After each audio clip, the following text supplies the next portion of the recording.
Hello, everybody. Sorry I'm late. It has been brought to my attention that I didn't have everything started yet.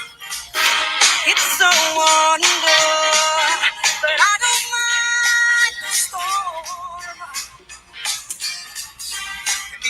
All right, here we go. Here we go. I got a special guest today. It's a late night stream. See,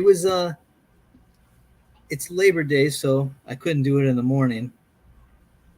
Here, let's see. Here we go. Here we go. Boom. There we go. Look at that. We got a special guest. Welcome to the live stream. I'm doing a special the Land Down Under version because Labor Day couldn't do it earlier in the day, and I thought, you know what, I'll do it at night. You know, Jason and I were talking about doing a random stream, right? Yeah, at some point. And so I thought I'll do that, and then also I had a friend who lives in Australia, and he said I can't capture live streams because it's usually 5 a.m. over here, 4 a.m, whatever. And I thought, you know what, I'll just do. Yeah. That See, that's what I do though. I bend over backwards and do backflips for friends. He's a fellow lover of the pop arts and 80s films, so I got to do a solid. Oh, cool. Awesome. So hopefully he can stop by. I don't know if he's not too busy. Mm-hmm. What's his name? It's Tomb. Tomb. He stops by. Tomb. Okay. Yeah, he used to stop by it, but it's so too early for him, you know. But we got Josh Griffiths here. Hey, Josh, how you doing? Good seeing you. He's up. Josh says, "Sup, bro? Super hot today. Glad you're back doing streams with your wife. Say hi. Say hello to your wife, Kim, for me." Yeah, man, it's been hot out here. I know Florida's got to be hot, right? Yes. That time of the year. Same thing with Alaska. 99.9%. Alaska? Everything's hot. It seems like everything's hot, man. The Midwest is like hot. Hot in Alaska, is that what, 56 degrees? What is that? Probably something like that. Yeah. No, it's been extremely warm in South Florida. So everybody stays inside, runs outside to get the mail, runs back inside. So. Oh yeah. Yeah. It's been like, I'm telling you, if we didn't have AC, it would be torture because we have a portable one we just bought like last year, I think it was. Yeah. And but yeah. Oh, for everybody, just a reminder, Jason reminded me at the beginning. If you haven't already subscribed, please subscribe and stay tuned to my live streams, which I do every week on Mondays and usually at 12 noon. Yeah. But also like the video. I guess that helps with algorithms or something like that, right? Yeah, and that's 12 noon Pacific time. Pacific time, yeah. Yeah, not Cali Eastern time. Not Eastern time like normal people. Yeah. We're in the weird fantasy realm of the time stratosphere. Yes, exactly. He's in a land it's almost nuts. Yeah. It's like it's almost like the multiverse, version of like the negative America. Zone. Yeah. Hey, Andy Hayes. Andrew Hayes, how you doing? He's back. Jay. He says Jay. Hey, how you doing? Hello, everyone. Hello, everybody. Like Mike Miller would say. Yes. Hello, everybody. Where's Mike Miller? I don't know, man. He's partying in the metaverse somewhere. Yes. He's partying with the NFT crowd. Yeah. Drinking champagne on 100-mile-long yachts. Yep. That's what we got. Hey, I don't know. I'm not going to let it slide, but there's some things planned for our NFT projects that will knock the socks off of people. Cool. So, cool. Yeah. We're pretty excited.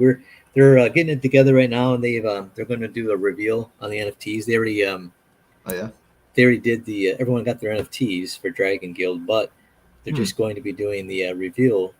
So they've been kind of getting some kinks out of the system, and once they get it all, it's going to be going uploaded so everybody can see what they got. Okay, great. See all the random generated attributes and everything. So this piece right here, this is from the movie Night of the Comet. I did a manga version or anime, 80s style anime. Is that the zombie movie? Yeah, it's like the comet comes.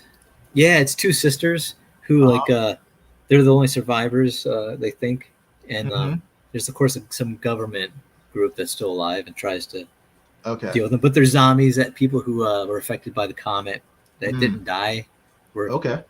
exposed to it partially, and they start they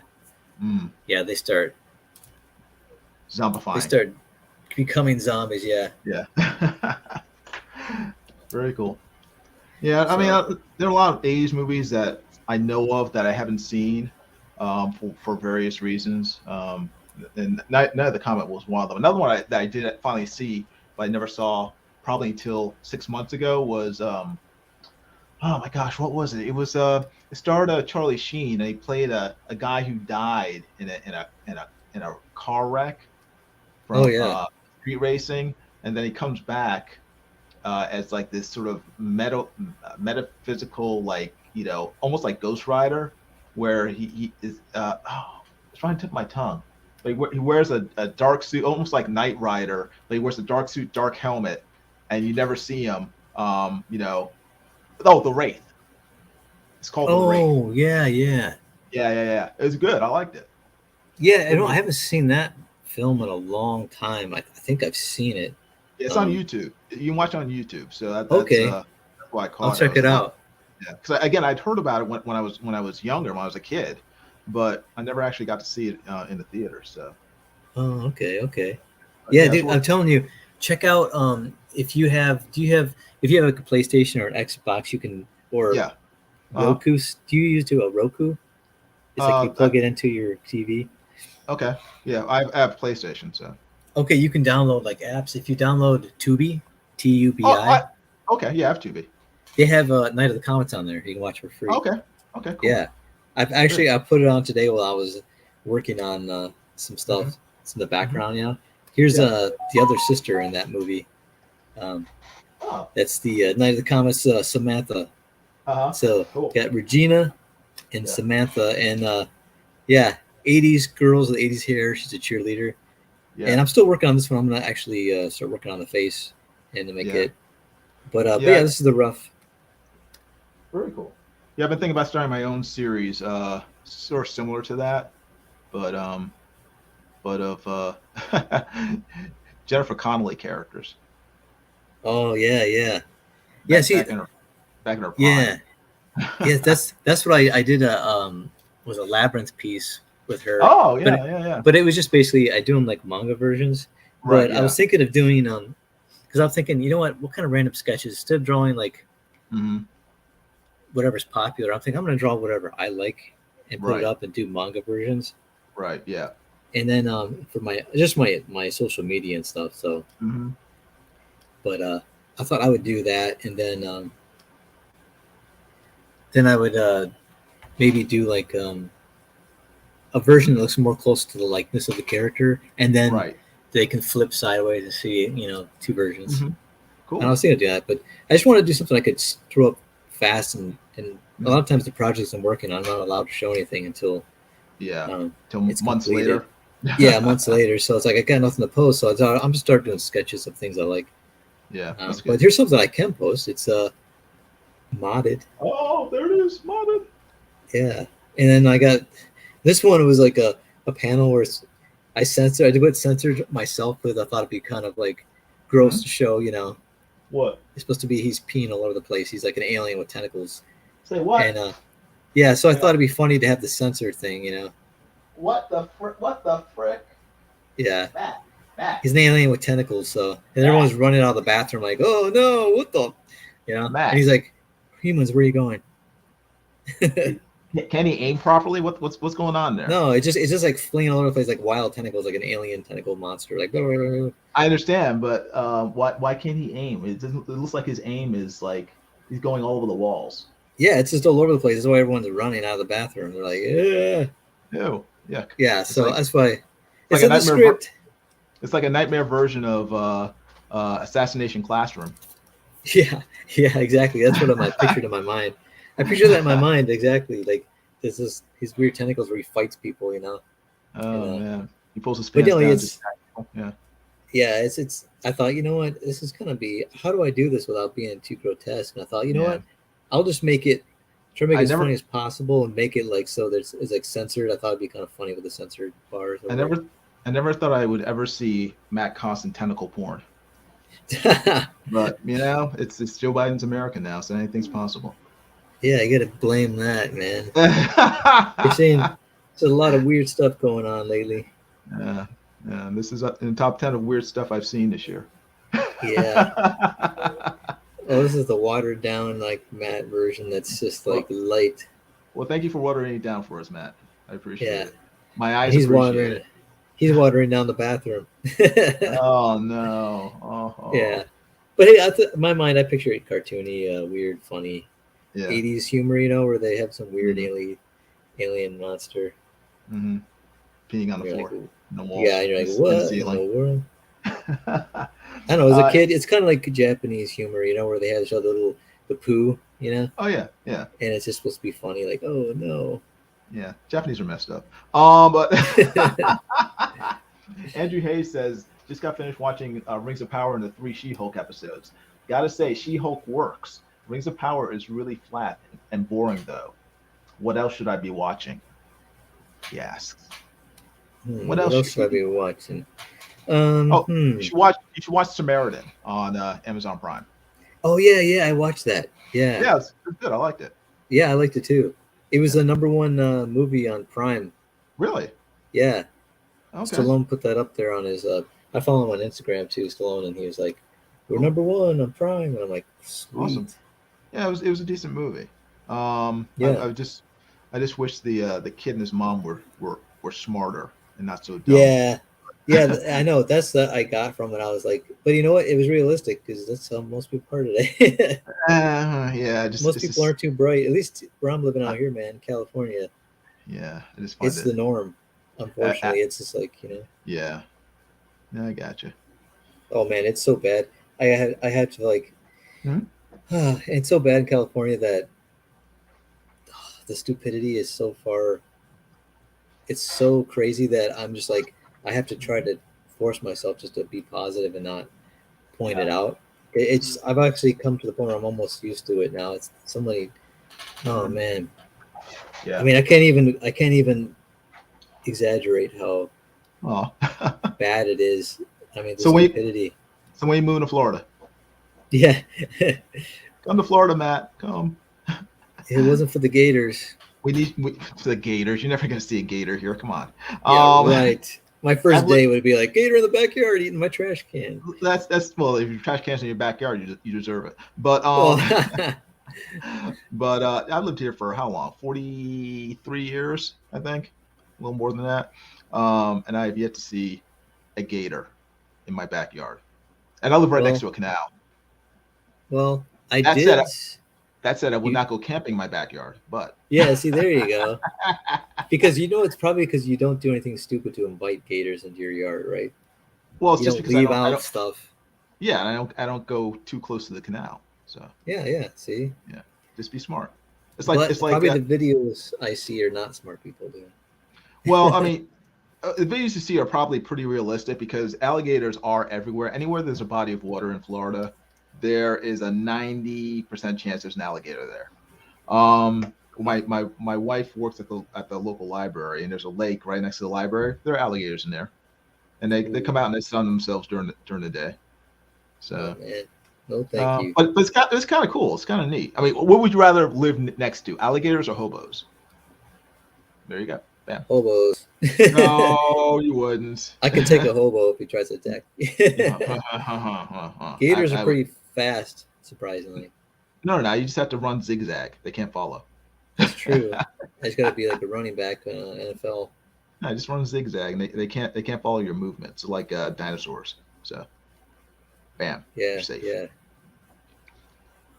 I got to be agile. You got to do cardio. Those Zombieland cardio. When you live in Florida, you got to do cardio. Exactly. It's awesome. No, I told you about the rattlesnake. You heard about that, right? Where? In the comic store. In the comic store? Yeah, in my comic store. We were. I was looking at. It was like a Saturday. When was this? What? It was like this past Saturday. Actually, it's been a couple of weeks now. Oh my gosh, Matt! It was like it was a rattlesnake in the comic store. Because I would look. I heard this. Well, at first I looked over and I saw one of the employees, and he was like, oh, he's like, no way, like that. And he put his hands up about it by his mouth, you know, like, oh my gosh. And I was like, I'm around the corner, so I'm like, what are you looking at? So I'm looking at the new releases. So I walk over, and when I start getting closer, I can hear like that. Why and I was like, why didn't he warn people and say rattlesnake? I don't know. He looked, he had a big smile on his face, like he was just happy to see it. So what a stupid fool. I was like, cool. I was like, what is it? I thought it was maybe a water leak because I heard it sounded like water. It was so loud, it sounded like a water leak or something. Oh my gosh. And so I go, what is going on? So I walk over and I look and I see this giant snake, and I thought it was fake. Like I thought someone had a sound effect playing with the, and it was up against the wall, and then it coiled into the corner behind the comic racks. Oh no. Gosh. And I was like, and then my first instinct was I pulled my cell phone out and I just run up to take pictures of it, like a video. What? Yeah, and I'm like, wait, I become one of those people who goes up to a grizzly bear and goes, wow, look at nature. Basically, yeah. So your first thought should have been to call 911.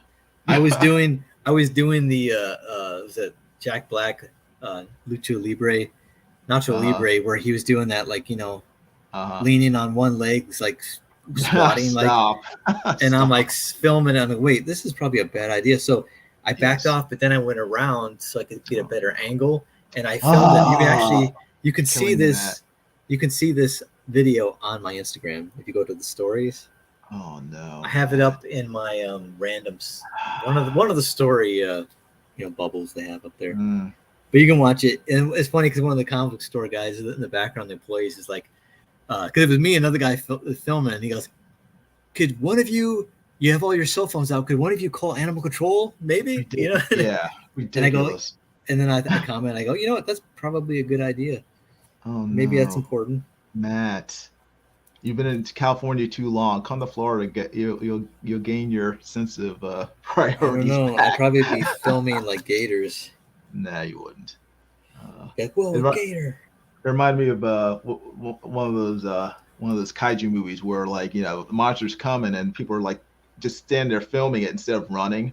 Yeah, like, I thought every time I see that, I'm like, look at these morons. And here I am filming a rattlesnake like 2 feet away. Stop it, Matt. I had no fear though. You didn't have Becky. You didn't have Becky there to slap some sense into you. Actually, she was there. She was. Oh, Becky. She stayed far away from it. Oh, Becky was smart. Yeah. I tell you though, man. I mean, what's the chances of ever seeing that again? You know. What's the chance of getting bitten by a rattlesnake that you're 2 feet away from? Pretty good. You see, that's my thing. What's the chances of getting bitten by a rattlesnake in a comic store?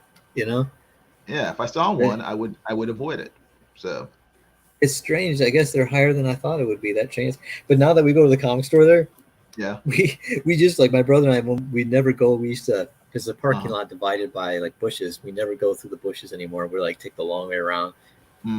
Because I guess there's a canyon in the back of the comic store area. I didn't even know existed. Yeah, that's where the rattlesnakes hang out. Yeah, it's crazy.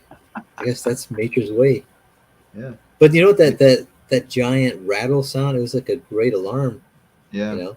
Nature figures, like, those nerds never leave their house, so we'll have to go to them. Yeah. They're like, it's like, well, look at this comic nerds. We have to go to the comic book store. Yeah, they're never gonna come down here. He probably wanted to say hi. I guess he was a fan of comics. Yeah. And then he got a little frightened by everybody. So yeah. It was crazy. How many times have we seen that? So I had to leave because I'm like, I got to work on comics. But what we did was we blocked it off with tables. Well, so they blocked it off with tables. Yeah, they had these fold away tables with back boxes.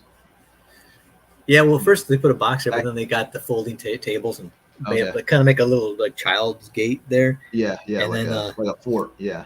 And then when we did that, and they did use boxes to cover up, so it's like shadowed them out, and then he stopped rattling. Oh. And then the animal control came out and got him. But it was something. It was an experience. That was funny. Yeah, we were meeting a friend there too at the time. Did he ever show up? Yeah, he was there. He was like laughing. He was like, "Oh, He's got the best laugh, man. He's just like he's got this. He's like a really tall guy, and he's just like it's like it's almost like you get the predator laugh, you know, that deep baritone laugh. He's like it's like it's funny because we could be somewhere at a comic convention here, and I'm like, oh, it's yeah, you can tell from yeah, it's great. I can spot him. Mm. He's got the best laugh. Every time we hear it, it makes you laugh. You're like, oh, great, Noran's here. Yeah, he's a great guy. Hey, Jeff Botts is here. How you doing, Jeff Botts? Jeff. Good seeing you. Jeff. Here, I'm gonna show what Jason's doing, but I don't know how to do this. Here, I do this. No problem. Oh no. How about that one? How do I switch it? I don't know. Keep hitting buttons. Okay. That's what I did on space. That's what I did on the Space Shuttle Challenger. It worked out. Oh, solo layout, maybe. There we go. There we go. Cool. Yeah, and then I'll do this. Oh no, it went back. Yeah. Solo layout. Yeah. Only show me, Matt. Only show me. Now I like boxing some old sketches that I'd done before, and I'm gonna ink them up, and they'll be for sale if anybody wants them. Cool. But yeah, this is the real Captain Marvel. Oh yeah, is that Monica Rambeau, right? Yeah. So did this one.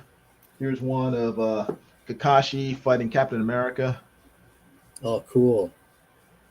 Look at that dynamic kick. He's really swinging that leg around. Yeah, he's got it. He's fighting a super soldier. Can't hold back. Yeah. Well, they're like super soldiers, right? Nice. So you got they're ninjas. Huh? Well, they're super ninjas, man. They can like duplicate themselves and do all crazy stuff, right? Yeah, I know, but that's through training. It's not through chemicals and genetic engineering like Cap does. Cap cheats. Yeah, they're like Saitama, where they just do 100 push-ups a day, 100 sit-ups. Yeah, exactly. Superpowers. Yeah, right. Like Maito Guy. He does like 500 push-ups an hour. In order to gain his powers. So yeah, look at that. Look at that. He doesn't cheat. Yeah, that's the second one of that character I've seen you do. Or no, that's the dad. Is that because isn't there like a son and a father son? Well, they're not father son. There's teacher and student. So okay. My Guy is the teacher, and then Rock Lee is the student. Okay, yeah, you did the student earlier. Yeah. And then I got Power Girl here. Cool, Power Girl. Yeah, I'll go bust those chains. Using her powers. Yeah. Using both their powers. So. Yeah. Mike, too bad Mike's not here to comment. I mean, that Mike Miller. Why? It's perfect. Nothing for him to comment on. No, I'm saying he would comment about how she breaks the chain. Oh, really? Oh, okay. Oh. He'd be like, "Yeah, she's got beautiful powers." Something like that. Yes. So she is fully empowered. I like that. It looks like you got the motion like action lines there too. Maybe it's because the pencil's blurred. It looks like it's almost like speed lines. Well, there are sort of speed lines like in her cape, and a lot of times whenever I pencil, I try to pencil in the angle of the body part, so sort of wrap around the body part whenever to shape it. Yeah, to shape it. So that those won't be there when I ink it. They'll just be solid black. But whenever I pencil, I tend to do shadows in contour to the body or whatever. Yeah. Okay. Yeah, that's what I do. I usually try to do the same thing. Mm-hmm. Yeah. Cool. But the speed lines will be here in the cape and some other parts. Your chest.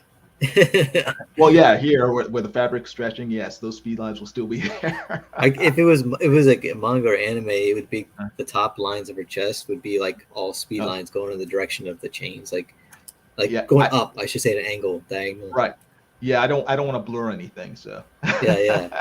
But that would get that motion, but you don't want to put that emphasis on that area. But no, it looks nice, man. I like that motion. It looks like it's got the motion in it. Oh, good. Boom. Yeah.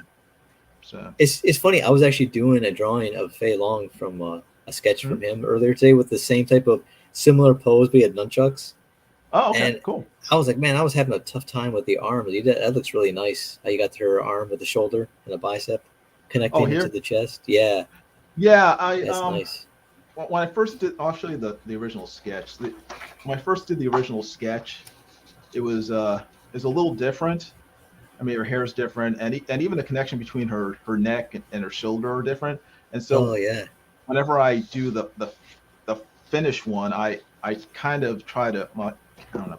Let me fold this You don't want back. to get that tape on there? Yeah, it Oh, doesn't okay. matter. Does it fit? Does it fit? I don't know. We'll see.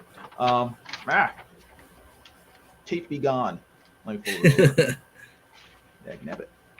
Yeah, Jeff Potts doing this a little late on the late side. Yeah, but it seemed off to me, the original, so I tried to correct it. I tried moving her shoulder down a little in Oh yeah. final one. So I don't know if you Oh can yeah, tell.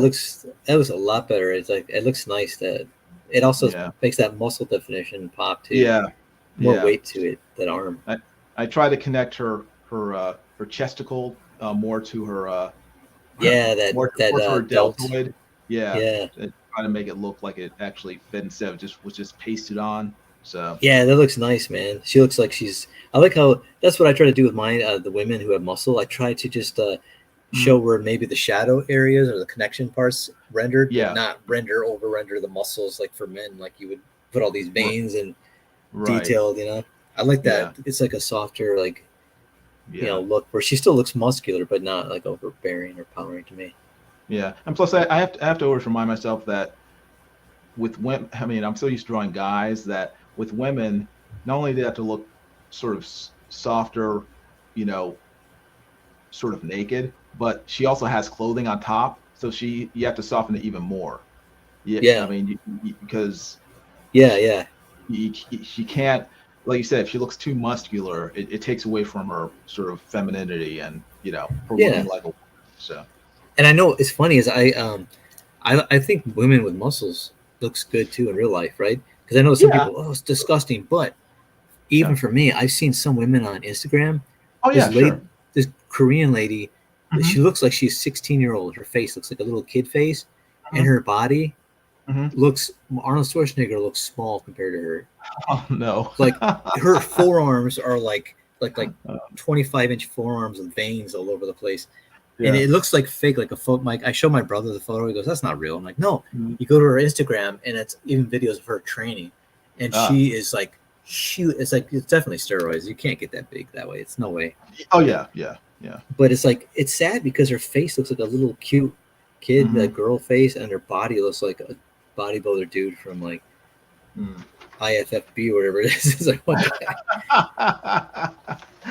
Yeah. Yeah. Oh man. So, so I'll probably be inking these this week sometime on my Oh YouTube okay. channel. So make sure you subscribe to my YouTube channel so you can watch me finish these drawings. Yeah, yeah. I think I have a link to your YouTube channel in the comment, or not the comments, but in the description of the video. So if you want to check that out, people can check out the links to all different friends of Matt Costin. I have your Yeah, guys' stuff here, yeah, cool. and yeah, check that out, man. And feel free to post Subscribe. any. Yeah, post any stuff too. Yeah, you got an Instagram too. You can later on post that in the comments for people. Yeah. So, but yeah. So I'm trying to keep busy, trying to keep out of trouble. That's good. Me too. So have you watched Lord of the Rings yet on Amazon? I don't even know if you have Amazon. No, I'm never gonna watch the new one. Okay, that's That cool. Amazon version. I'm like Yeah, out on that. yeah, me too. I mean, I'm not. I mean, I'm a big Lord of the Rings fan, but I've heard too many bad things about it that Yeah, I have no interest in watching it. So I'll just be skipping it altogether. yeah. Uh, As funny as I had criticisms on it, but it seems like my mhm, criticism is basically similar to most of everybody.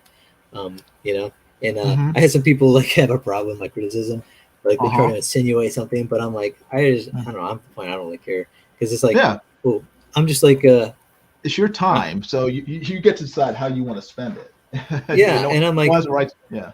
yeah, I'm just like, you know what? I like I said, I don't like them trying to alter things to fit modern concerns, right? Yes, sensibilities, right? Exactly. Yeah, I'm like, I don't care about that stuff. Like, if you want to do that with your own stuff, hey, fine. But you're touching like classics and doing that. Yeah. It's like then, and you expect fans to be okay with it. Yeah. You know, like not have a problem. And then it's Yeah. like that's pretty. It's like going to a restaurant. It's arrogant. And you get bad food, and people can make a complaint, and so they're like, you people are just like, you know, are just trolls. And like, what?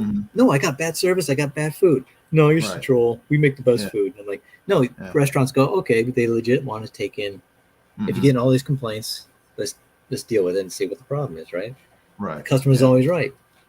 But no, these Amazon, everything, people just make excuses for, instead of saying, you know what, maybe we should address some of these concerns. Yeah. But the whole thing is, you know, go ahead. I was just gonna say that the one thing I kind of can't stand in fiction are anachronisms, and one of the anachronisms that I really can't stand in period pieces, even if it's fantasy, is putting modern standards and viewpoints on stories that happened decades, hundreds of years ago, thousands of years ago, or whatever. You know, if it's supposed to be in a different universe or a different time period, then the behavior of the characters should not be in line with, 2022, Hollywood writers. They should be able to write characters whose viewpoints and whose standards are different than their own. If they can't do that, then they're bad writers. Oh yeah, but you know what it is too, and I have this feeling it's not even the writers so much as it's the executives who are trying to push. Like they're telling the writers, "This is what we want," right? Oh, okay, yeah. Like I mean, I'm sure there are writers though who are like totally down, like, yeah, let's do this. But I think it's a lot of times, like especially you see like with Star Wars, like like Kathleen Kennedy or whatever, or different people. It's like they're pushing, like, we want this, and we hire certain writers specifically because we know that they'll do what we want, like this type of stuff, or they're true believers. Or, but like, I don't like that where they try to change things to fit like you said, the sensibilities of the day. Like for instance, Star Wars. I know some people might think differently than what I'm about to say, but I don't like how they put women in officers positions in the Empire, right? Because the Empire. In the Empire, you know what I mean?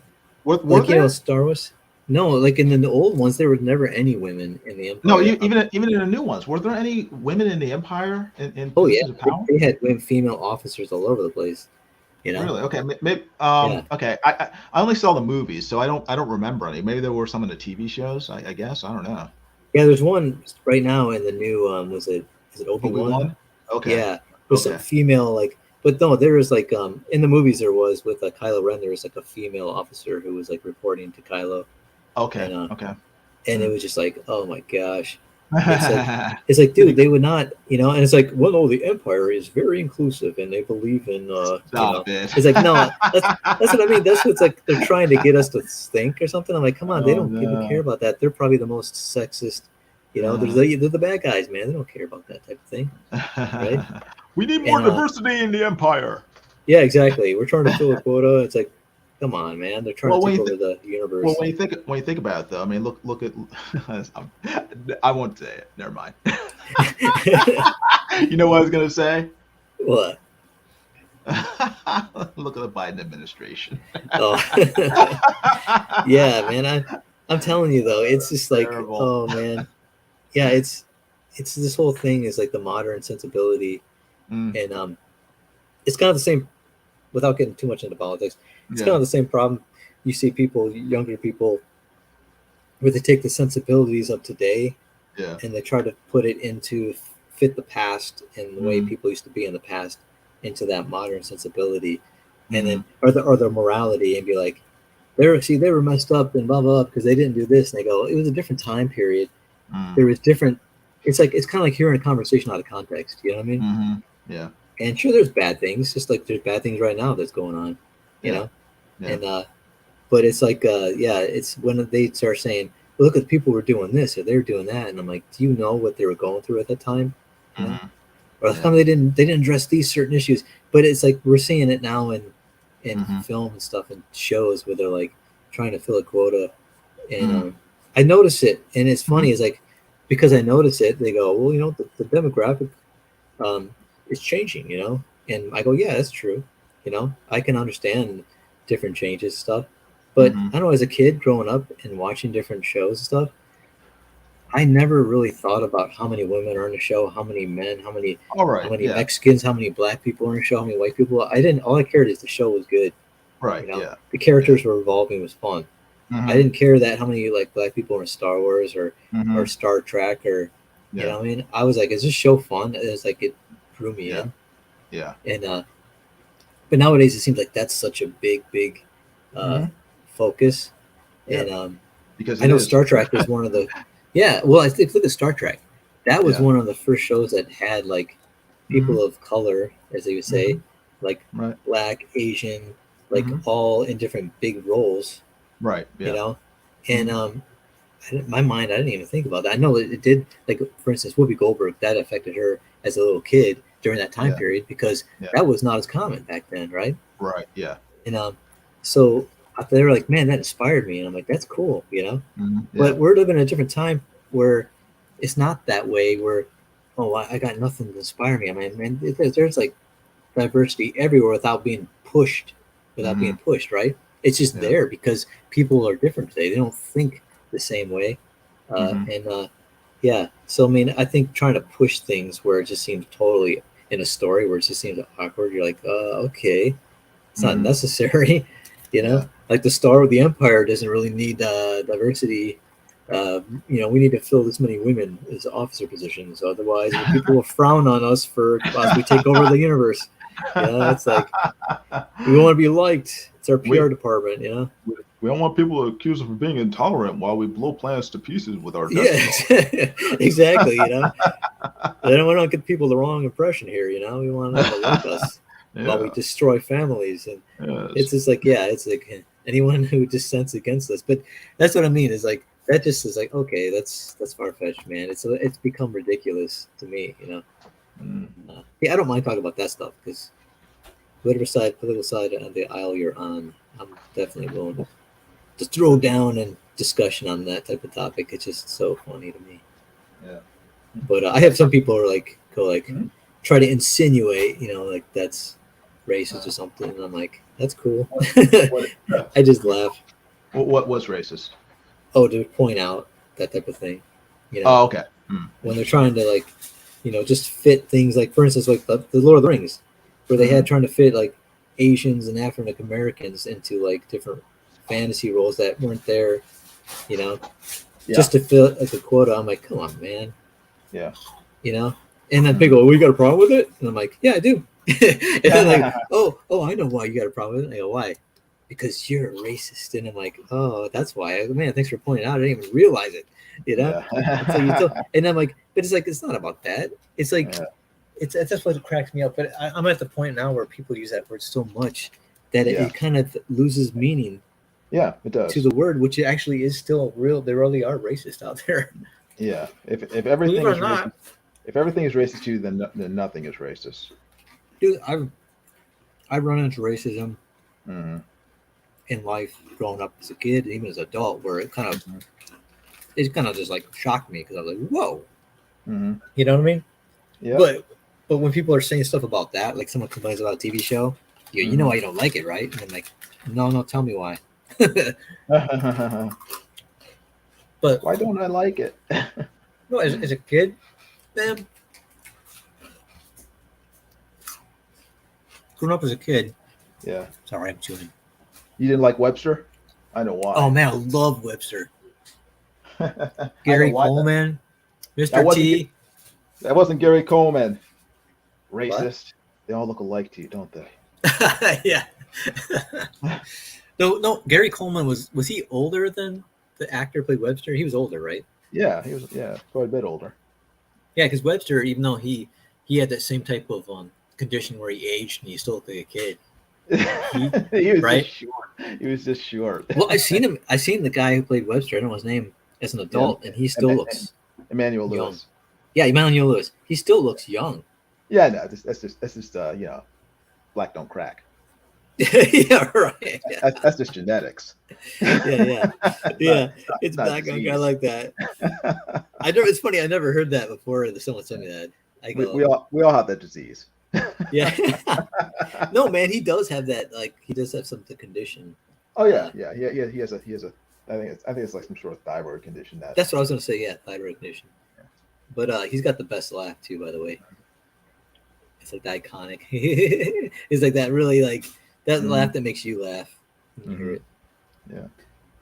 Maybe not as cool as my friends with the Predator laugh. Yeah. I gotta record his laugh, man, and play it for you guys. It's so good. Yeah, It should be in TV commercials. You should hire him for the promotional video for Modded. Yeah. I should invite. He's actually a comic artist too. I mean, he draws comic stuff, and cool. I should invite him. You do the laugh of the alien. That'd be great. Yeah, I do my intro laugh. But no, who else is funny? It's the same thing with women, right? In movies, but they try to say, well, the reason you have a problem with this character being the lead is because she's a woman. And I go, some of my favorite films have women as the lead, like Aliens. I love Aliens franchise. That's one of my favorite to this day franchises, where the main character is a woman, and I have like the utmost respect for the character because she's responding to every situation as you would. Like, she's freaked out, right? But she, even though she's scared, she pushes through that fear to save someone she loves, like in the Aliens, the second film, right? Yeah. She is like, she's totally like just conquering that fear. She's hyperventilating, going into the heart of the enemy's lair and just going for it to save someone she loves. And I'm like, that's something we can all relate to. It's not like a female power, you know? That's just like the love of, shows the love of humanity, the person who loves a child, basically, you could say, right? Yeah. And so that is inspiring. Or Linda Hamilton's character, Sarah Connor, trying to save her son, you know? Yeah. And that's awesome. Or one of my favorite franchises, Resident Evil, with Mila Jovovich. Mila Jovovich. Oh, yes. Oh, man. I love seeing her kick butt on the screen. Her movies are terrible, but I love watching her in them. It's like my guilty pleasure, you know? I know, seriously. I my poor wife, I think we did. I think we did. Did we? I think we saw, yes, we did. We saw a Resident Evil movie on our honeymoon. Oh, really? I made her go. Which one? I can't remember. I lost count after like 10. But I made her watch that, and also This Is the End. It was that comedy with Seth Rogen where the end of the world's happening. And, oh no! Oh my gosh, it was so funny. And she didn't kill me. So I knew I made the right choice marrying her. No kidding. But yeah, she knows that Resident Evil movies are my guilty pleasure because the movies are so bad. But I watch them just because they star Mila Jovovich, and I love watching her. Running around, kicking people in the head, and shooting off guns and stuff. It's just like she gives everything she's got for the role. She puts everything into it. Like she's very fun to watch. Yeah, she doesn't walk it or phone it in, right? She's always like totally invested, just giving everything. She's like crying if she's got to cry in the scene. It's a movie that's just a fun sci-fi action movie, but she's like pulling the drama. And she does really good drama roles too, but she makes really terrible movies. And that's for me. That's kind of the fun of it because I know when I see one of her movies that there's a good 50% chance it's just gonna be god awful, and I don't care. It depends on it depends on the movie too, right? Yeah, it's like the genre. If it's a genre movie, it's probably going to be like cheesy, right? But like you said, it's going to be fun because she's in it and she's like got great screen presence. Yeah, but she was in a movie with Charles. Was it not Charles? She was in a movie with Pierce Brosnan, and it was Which like one?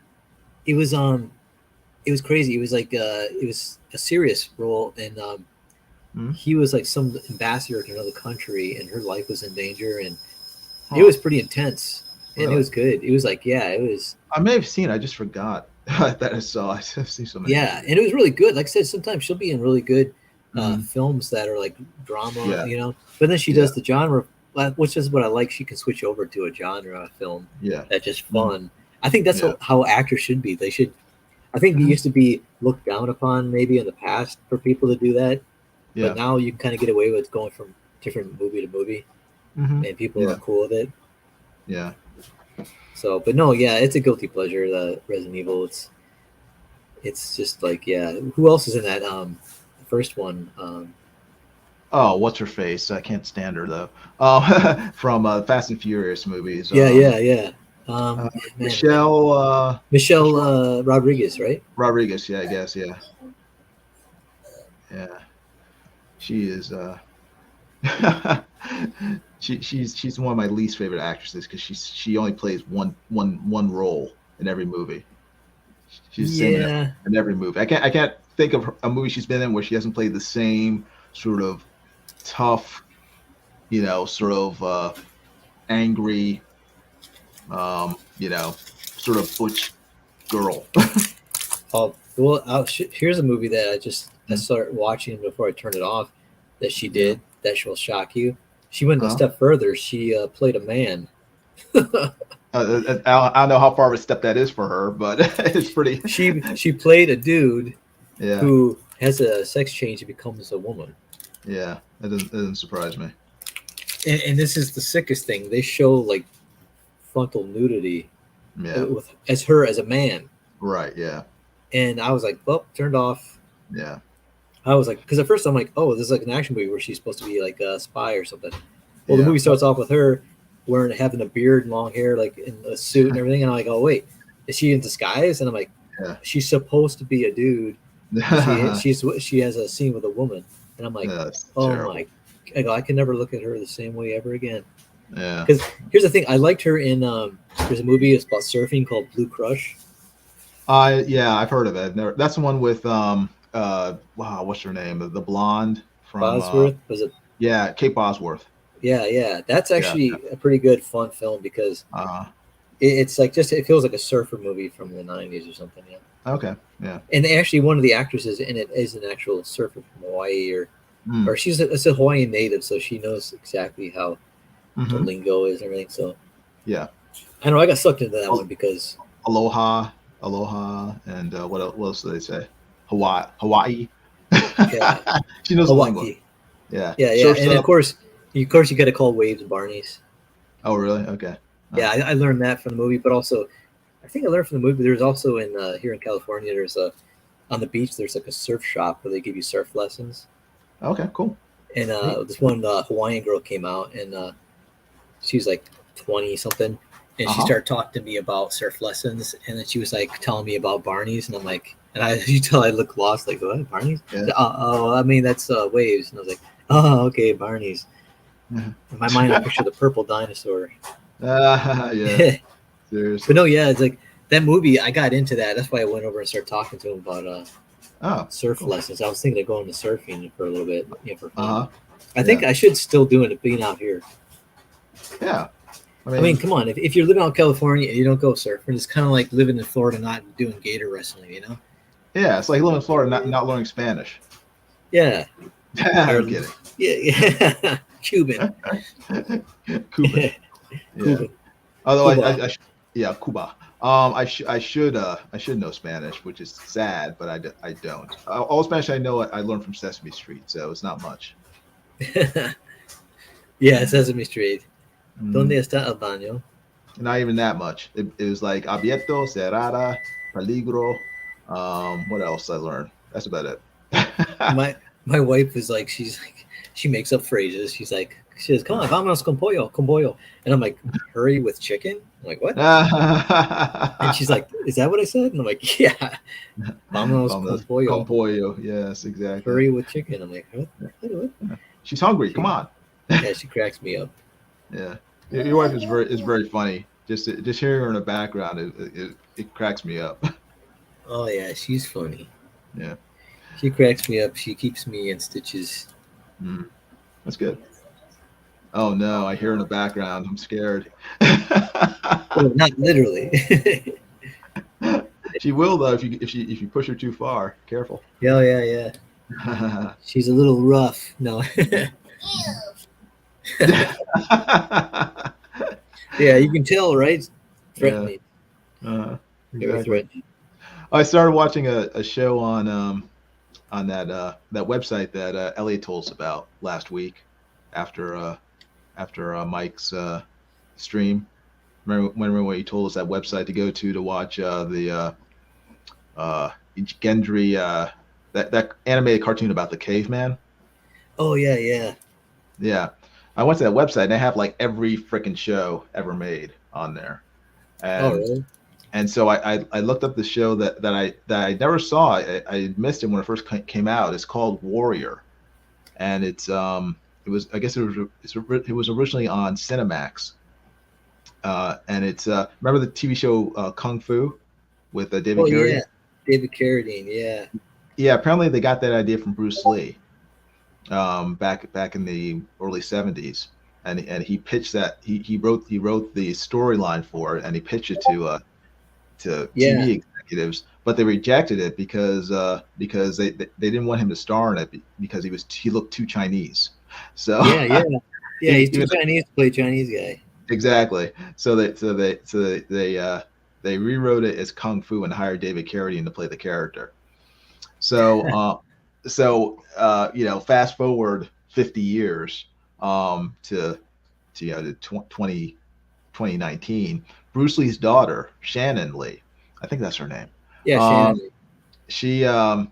she takes Bruce Lee's original idea and she has this new show made called Warrior.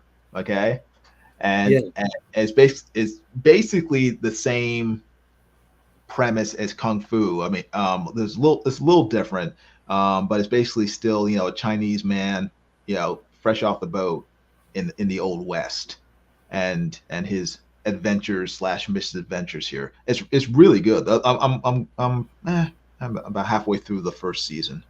But She's in it, or she stars in it. no, she doesn't star in it. No, He it stars. produces it. She produces it, yeah, and it stars some other people, and I don't know these actors. They're a mixture of British and American actors. So um, Okay. I think it's filmed in South Africa actually, but it's a really good show. I was surprised how well it was done. So I don't know if the following seasons are as good, but so far the first season is pretty good. Okay, I'm gonna have to check it out because I follow Shannon Lee on Instagram. Oh, really? Okay, Yeah, cool. yeah. Follow her and then Brandon Lee's. They made an account for Brandon Lee. Okay, I don't think he posts much. No, he didn't post a lot. Yeah, he I guess he would. Man, today he would be 50. Would he be 58 years old or something? Like 57. Probably. Yeah, he'd be up there, late 50s. That's so weird, man. Yeah. But yeah, it's sad, man. I'm a big fan of his actually too. Mm, I yeah. still watch Rapid Fire is one of my favorite movies he did. Oh, really? Okay. Have you seen that? No, I haven't. I think I've seen clips of it, but I never watched the whole thing. Oh, it's good, man. I feel I felt bad for him in a sense because he could never live up to his dad in the public's eye. And for me, whenever I would watch him doing martial arts in clips, I would always he'd always suffer from comparison to his dad. And that's my fault because that's what I'm in my mind's eye. I'm thinking it's like, ooh, that's not as good as Bruce Lee. So Yeah, that's the thing. Is like and that's it's I feel is he I was feel so bad. he was so different than his Yeah, dad. That's the thing is I think he yeah, was smart. He played he tried to be loyal to like his own personality instead of trying right, to be loyal yes, to dad. yeah, Which and I think I think that's good, yeah, I but think that's why he did good. I think if he was still alive today, he'd be one of the biggest stars. But like the Crow blew him up. You know? literally, yeah. Yeah. Um, Yeah, can you imagine the actor who was involved in shooting them? I don't even seen that guy anymore. He probably slunk away. Think how bad you had to feel. Yeah, I don't know. You killed Bruce Lee's son accidentally. We'll have to ask Alec Baldwin about that. Oh yeah, he has no remorse. Yeah, He that's the like, big guy. I know. Alec Baldwin. He's like, oh, I didn't pull the trigger. yeah, It's like, yeah, you did. We got it yeah, on film. yeah. It's on film. Like, oh, well, I didn't, but you did. He's like, but I didn't, but you did. Well, I guess we'll have to agree, disagree. Oh It doesn't no. really work that way, Alec. Mm. But no, it's like I think my theory is he actually did it on purpose. Oh, You know, stop. because he wanted to kill not the lady, but he wanted to kill the director. Stop. Come I think, on. yeah, I think what it is, he probably wasn't even thinking about killing. He just wanted to hurt him because think about it, he shot the director first, Right. and the bullet went through the director and then hit the I thought cinematographer. I thought it was the other way around. I thought he shot through the cinematographer and the director was behind her. It might have been. Hmm. I know. I don't know. It might have been. But She was knowing just, him and his temper, she was just collateral damage. yeah, yeah, either that or he has some problem with her. But he's got a temper, man, where Oh he's like, yeah. Oh yeah. He does. Yeah. if someone screws with him, he's like, Yeah. I'll end you, man. And I've seen him with like, was it paparazzi where he was like just threatening to like, But I'm like, if nobody was there to watch it, he probably would have like put the guy in the hospital, man. yeah, but the thing is, I mean, just to say that you that's based on you would have to say that he intentionally put bullets in that gun in order to say that. So you think Alec Yeah, Baldwin intentionally loaded that gun with real bullets? which is not difficult to come to that way. To me, it's not difficult of a stretch to reach, considering Uh, how he is. I mean, yeah, that guy, he's beyond just like weird yeah, bad temper. He's like, he's off, man. He's kind of like that yeah. character he played in that movie where he's like, you ask me if I have a God complex. He goes, I am God. It's like, dang. He's like, he's a doctor in this movie, right? Okay. And But I think good movie. I think that's most people in Hollywood though. They're all egomaniacs. So, but Yeah, to some degree. I don't know if I'm willing to say that he's a murderer in a sense that he planned. He's guilty of first degree murder where he planned to take out this guy and was willing to take out some innocent cinematographer in order to get at him. Well, I like don't they know said, how to the he was that bad. people said that he goes, he didn't pull the trigger, that it went off. And Yeah. people that are gun experts like, no. And the FBI Oh, concluded, no, oh he yeah. pulled the trigger. Oh yeah. Of course he did. Yeah. So he pointed the gun at the people and then pulled the trigger. Right. Yeah. Yes. Yeah. That's what I'm But saying is that I have no you can. difficulty believing he would do it on purpose.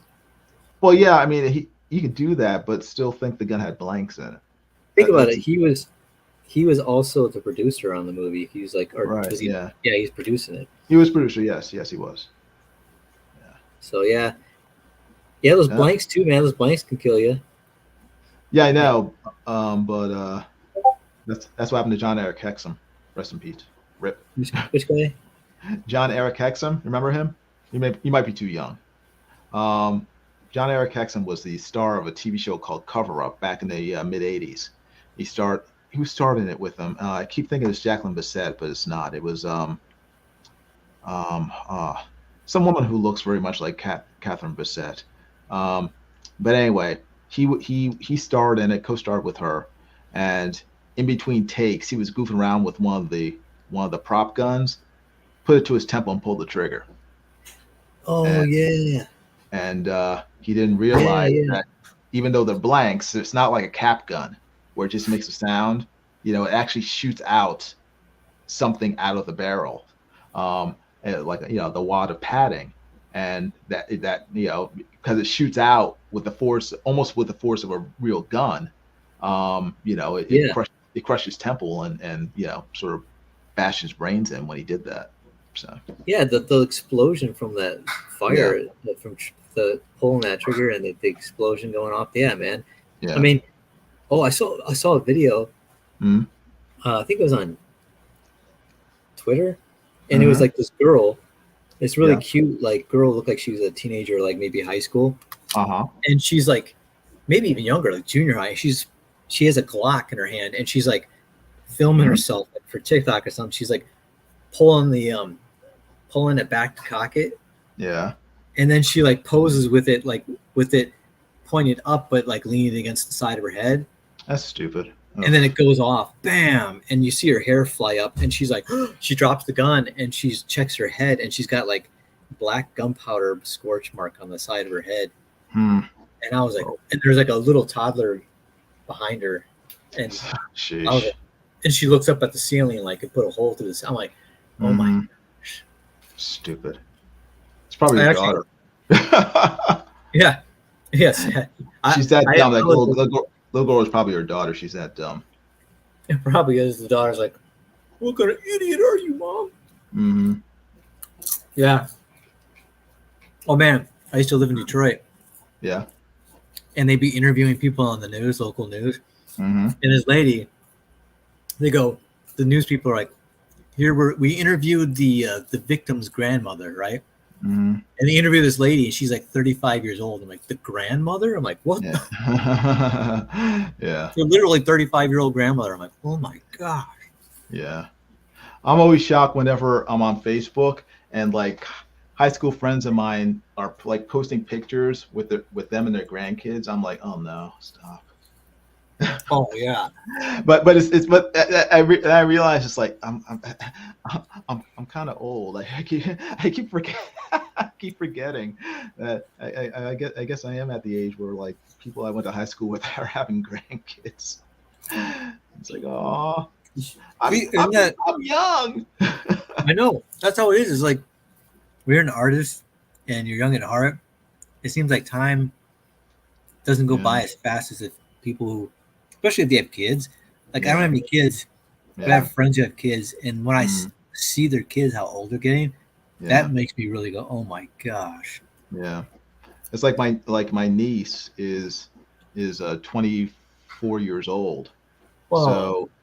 So she could have a kid, and so I'm like in I'm in grandparent age, and it's like I don't even really think about it.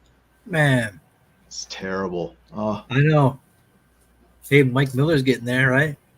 Oh yeah. Well, his kids are how old's his son now? 21, 22? Probably I think somewhere around there. Yeah. His son's really nice too. I met him. Oh really? Oh cool. That's nice. Times. Mm-hmm. Yeah. It was funny. He when he had his hair long, he looked like James Franco. Oh, James Franco? Oh no. He looked totally like James Franco. You have the same type of smile and laugh. I was like, oh my god. Funny. Yeah. My wife made me some popcorn. I was just gonna say that. To tell them how amazing I've been toward you. You just did. She's been amazing towards me. Yes. There's no gun at my back either. Yeah, right, exactly. She's not holding I'll say to no free will. She's not holding a knife to your throat at all. Yeah. She's the best. Tell him how sweet I am, honey. Well, it's the truth. I am sweet. I am sweet. Aren't I, my love? I don't really sound like that. But it's like child's like, we're friends to the end, right, Andy? She's writing my name on a list right now. Like a valley girl. I don't even have an accent. No, it's funny. She's from Oklahoma, but she has no Oklahoma accent. What's the Oklahoma accent? I don't know what that is. Well, I would think it'd be Southern. Oh, it is? Okay. But not really. I mean, everybody I met from there. Uh-huh. They don't really have a Southern accent, but yeah, there's some type of drawl that we have. Are you from Oklahoma? You got a weird family. No, I lived there. Oh, you can hear that? I lived there before. Oh yeah. Okay. Like for like how long? No, for a few years. Okay. So yeah, I got a lot of miles to this. It's like Indiana Jones said, it's not the years, it's the mileage. got a lot of miles, man. I've lived in so many states. But you know, in school, my school days, I went to 3 different grade schools, 3 different junior high schools, and 3 high schools, or 2 high schools. Sheesh, that stinks. Ouch. Yeah, so I was always the new guy a lot of times. Wow. But I got used to it. To me, it wasn't weird. So you had to fight different people every 6 months. Yeah, my brother did. He literally had to fight his whole classroom at one point. Stop. Oh man. He was like running around, like just doing a punch and then run and then punch and then. He just. You can have a bag if you were. Yeah. That's what's gonna make you happy. I'm a grown up now. I can have a bag.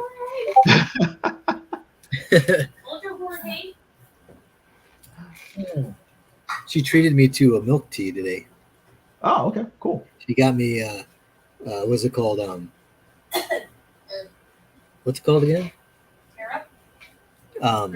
Taro milk tea. Taro. Yeah, it's like purple. Oh, wait. Captain Crunch. Yes. Yeah, I've seen it in the grocery store. It did. Looks like Captain Crunch. It tastes like Captain Crunch cereal. That's what I said to her. I should probably find it. Wait, you want it? You really want to? Okay. Where's my bowl? Oh, I threw it away. I thought you just wanted back. Okay. Oh, you're a bachelor, you know. Yeah. There it goes. There. So, Merry Christmas. anywho, thank you. You're welcome. So it's called taro, and it looks purple, but it's like I think it's from like a root or something, right? Is that what it is? Yeah, it is from the fruit. A fruit. Okay. I think It's not a fruit, it's a root. That's what I said. Root. Yeah, root. yeah, I think I buy it for my wife because I get like dandelion root tea for her. And I think the brand we get is Taro. Oh, okay. Yeah. Yep, these wives really like the weird exotic drinks. She got one with cookies in it. Cookies? What? Yeah, some type of cookie crunch. You drink the tea, it's got milk tea, and it's got like a cookie crunch in it. Tastes really good, but I can't help. Cookie tea. Interesting. I love it. I think it's what kind of a place is that? It's called VV Milk Tea. No, VVTs, right? Interesting. Oh man. Yeah. Just to kind of go with what we were talking about earlier about how crazy California is. Oh yes, go ahead. I was pulling out of my driveway from our apartments today with my brother and my dad. Yeah. We're going to get ourselves some tasty In-N-Out burgers. Yeah. And I go to pull out. Mm-hmm. I'm on the side of the road, parked on the side, parallel park. And I look in the rearview mirror, look in my side mirror. Nobody's there on the road. I start pulling out, and all of a sudden this car comes flying up, and I put the brakes on, and the car's going by. It's all beat up junker, and there's like toilet paper hanging from the back window, flapping in the wind. And there's a guy, the guy driving it, he's got a shower cap on his head, and he gives me this look and gesture like, "What's your problem, man?" And I'm like, "Guy's wearing a shower cap on his head, driving with toilet paper hanging out the back window." I'm like, but I'm the weirdo because I almost pulled out in front of him. I was laughing. I go, "Only in America." Sheesh, only in California. California, man, it's gonna be a new scene. Oh man, yeah, I'm glad I don't live there. That's kind of scary. Yeah, but think about this: you're living in Florida. That's like California's cousin, right? Yeah, but it's this more sane cousin. It's just I don't know. I don't know, man. From the stories I've been seeing, Florida man. Yeah, but I mean that's like Florida. The Florida man. Florida is like a big state, so it's like Florida man. How many people do you have in the state? Like 50 million people in the state. So it's like. So it depends on where you are, right? You know, you get like one Florida man like every week out of 50 million people. It's not that bad. That's true. So, but they got some crazy stuff going on that makes up for it. Makes up for the lack of maybe sheer number like California is. It's a fun state, but it's just at least our governor is sane, so we have some. That's true. I mean, I You seriously, got that going for you. yeah, I don't know. I would be, yeah.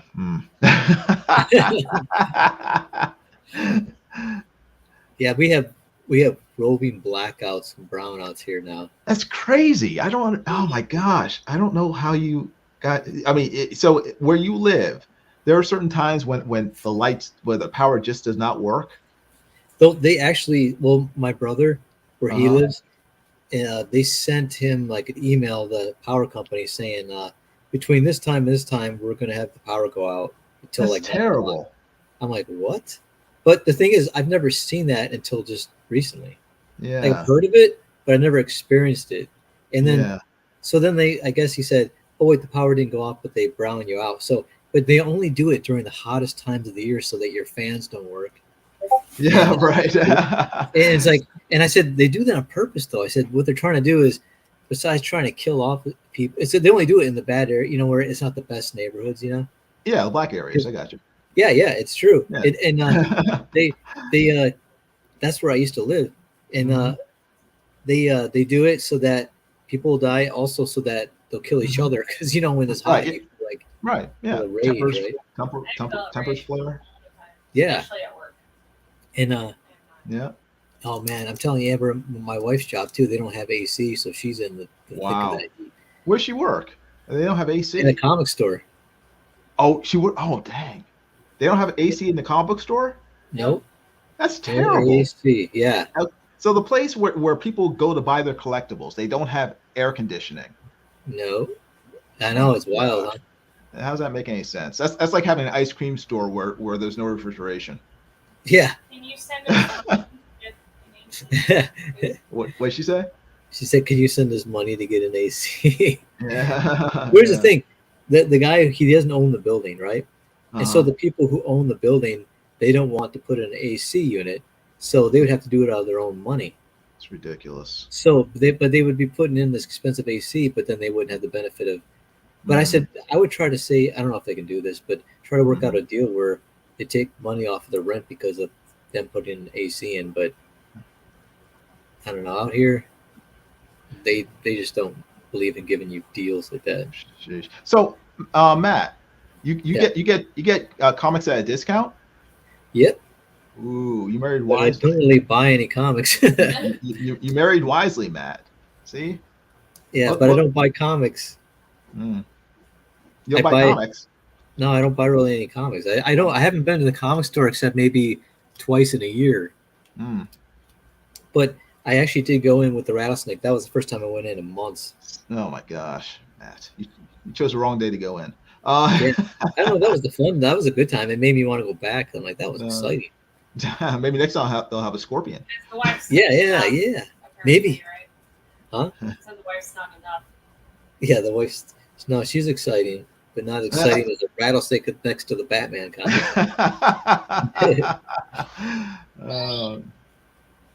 She's like she's a summer day. Oh, stop. You're- Oh man, stop. Kill him off screen, Becky. So there are no witnesses. No, it's funny. Yeah, I don't, like I said, I don't. The only comics I buy are back issues, like from Yeah. the dollar bin. Yeah. I mean, that's all I really buy nowadays are back issues. Yeah. I mean, I'll buy stuff like modded and more modern, Right. independent stuff. But Marvel and DC, like current day, I haven't bought a new Marvel or DC comic in probably 10 years. I'm trying to think. Yeah. What's the last thing I bought? I think I may have bought the Dark Knight sequel, like Dark Knight 3. I think I don't think no, he didn't.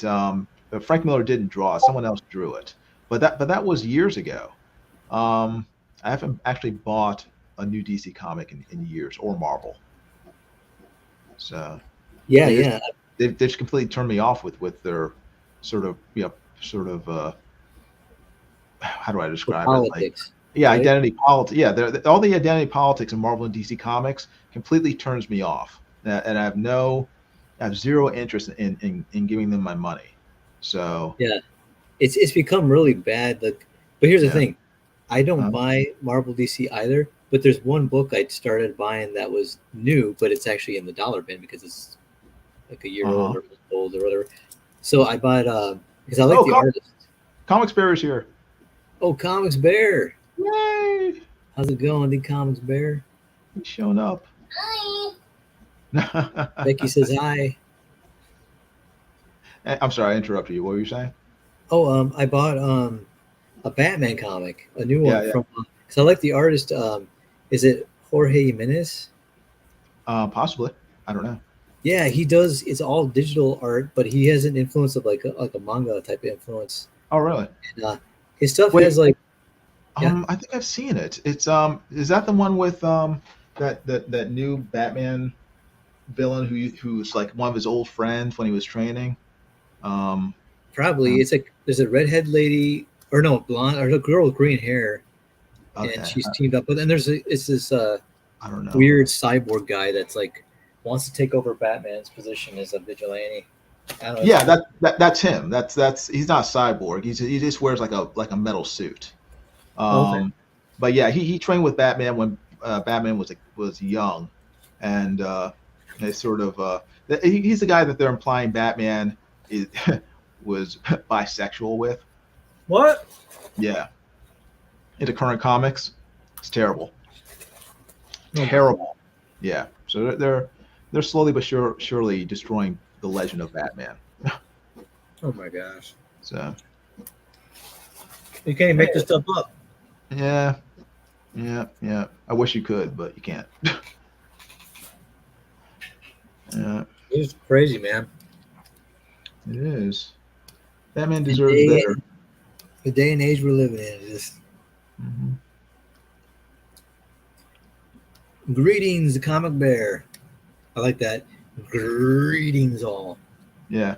If you guys haven't subscribed to Comics Bear, you should. He's a very funny guy. Yeah, I watched one of his videos. I just happened to accidentally come across it, and he was Yeah. opening one of the packages I sent him. Which, by the way, I still owe him a package. Dag nabbit, Matt. I was just looking through some of the art I had, and I have the Star Wars piece I did with 7 of 9 and Yeah. a Ferengi. Actually, it's almost done. I just got to finish up some of the background on it. It's pretty much done. Mm-hmm. I even gray tone most of it. Yeah. I try to catch most of his live streams, but sometimes I miss him. But yeah. Yeah, I gotta start watching some of you Comics Bear. I think did I subscribe to Comics Bear? If you haven't, you should. Make sure to hit the bell. I'm gonna check him out right now. Let's see. Yeah. Notification bell. Because usually I'm the only person in the chat, me and P Money. And we're always wondering, where's Matt? Where's Matt during Comics Bear's live stream? Yeah, that's everybody's like, where is he? Yeah. The Exactly. Comics Bear. Oh, look at I just subscribed. Now you got 297.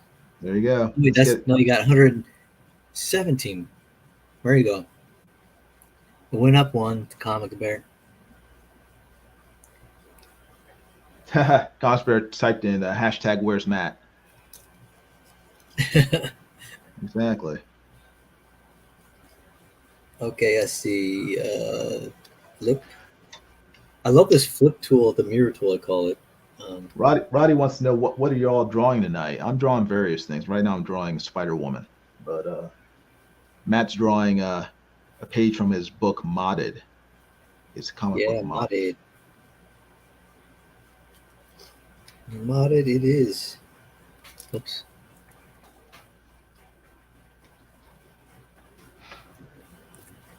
Let's see. I love this flip tool where you can flip it around. Mm. Like you like mirror. I call it mirror. You can flip your image. So yeah, right. You can see how where you need to fix things. It's like gives you a different perspective, right? Yeah. I love that, man. I use it all the time. When I do traditional art, I actually do that. I use my cell phone if I don't have a mirror next to me, and I check it out in reverse image to kind of see if there's anything I need to fix. Yeah. You do the same? Me, no, because I am combination of stupid and lazy, so I don't do that. I mean, I do it. I do it every once in a while, but I tend to. I tend to be arrogant enough to think that just because it looks good from one position, that flipping it, it'll also look good. Even though when I do, if I do remember to flip it, I see all the mistakes. But unfortunately, I don't think far enough ahead to consider that how bad it might look. Like this drawing I'm doing right here, I've never flipped this drawing, but if I flip it, it may look completely wonky. So now I won't flip it because I don't want to have to erase the whole thing and start over. Well, it looks good from here. Yeah, exactly. So why I flip like it? it. Yeah. No, I think it looks good. Here's the thing. I do it because I get super. I think that's what slows me down a lot is I try to perfect every single little thing, right? When you don't really need to, because even if something's a little bit off, which is everybody has something that's a little off, it actually adds to it sometimes in a way that being on proportion would kind of slow down the movement or the feeling of life to it. Yeah. Imperfection is good. It gives it character. Now I'm going to flip it just to make sure. Oh, no, I should have done it. No. Oh, it was great. It did look kind of wonky, but I loved it. I'm just going to leave it. Is it pronounced Rhodey or Roddy? That name? I will say Rhodey, right? I'll say, yeah, because if it was a C, it would or be Rhodey would be with the E. Well, Rhodey might have an A in it, like road. But at the same time, if it had a C instead of an R, it'd be Cody, wouldn't it? That's right. So Rhodey, I don't know. Yeah. Let me know. But I remember this name, and I remember the icon picture there. We'll let Rhodey let us know whether we're totally butchering his name. Yeah. So you can tell them a praise report if you want. Oh yeah, it's funny. I have a Wacom tablet that I lost the pen to, but it's just a tablet. It's Wacom. Yeah, and Becky's like, you should just try to see if you can sell it. And I go, no one's gonna buy a tablet with no pen, Yes, it would. And she's like, well, why don't you just put up and try to see? Yeah. It's like, all right, go ahead. I mean, it's not gonna hurt anything. Yeah. Someone just wanted to buy it right now. I'm like, what? There you go, bam. See? I'm like, oh my gosh. See, wives are the greatest. That's it, Rodwell. Every time Becky says something like that, she reminds me so much of my 20-year-old niece, who is cool. Who is crazy. She crazy in a good way. She's the niece I corrupted when she was young because she was young enough to fall for my comic book trap. So I got her into comics at like the age of 6. So so she's like the one nerd in on her side of the family. That's how it is in my family. I'm cool. And being the youngest out of 5, Oh, cool. Everybody's all normal. I think I'm the one that's not very. Yeah. She's into movies and music and anime. And... Yeah. My niece is into anime and arson. So she's super cool. Nice. Anime and arson, fire and comics. Love it. You should have lunch some. Oh no. I'm like, yay! And she's like, who are you? And I'm like, we. Oh, man. Like Thelma and Louise, they go on a crime spree across America. We need to keep them separated at all costs.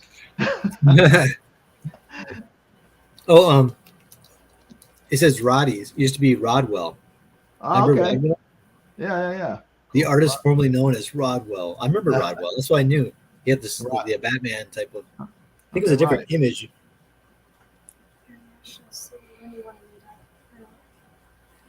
Cool. Yeah, work, right? Tomorrow? Yeah.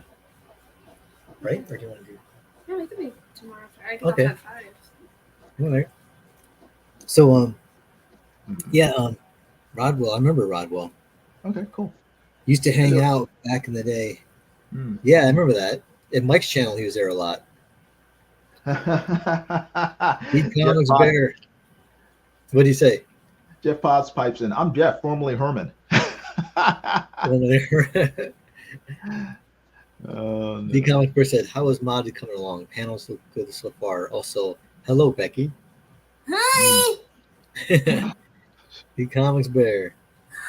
Wow, it's been so long. Yeah, it's been a while. I love bears. Especially the Comics Bear. Yes. Especially as they make good rugs. Oh, That's funny. don't pay attention, Comics Bear. He's just joking with you. Kind of, Good sort of. one. Keep it going. No.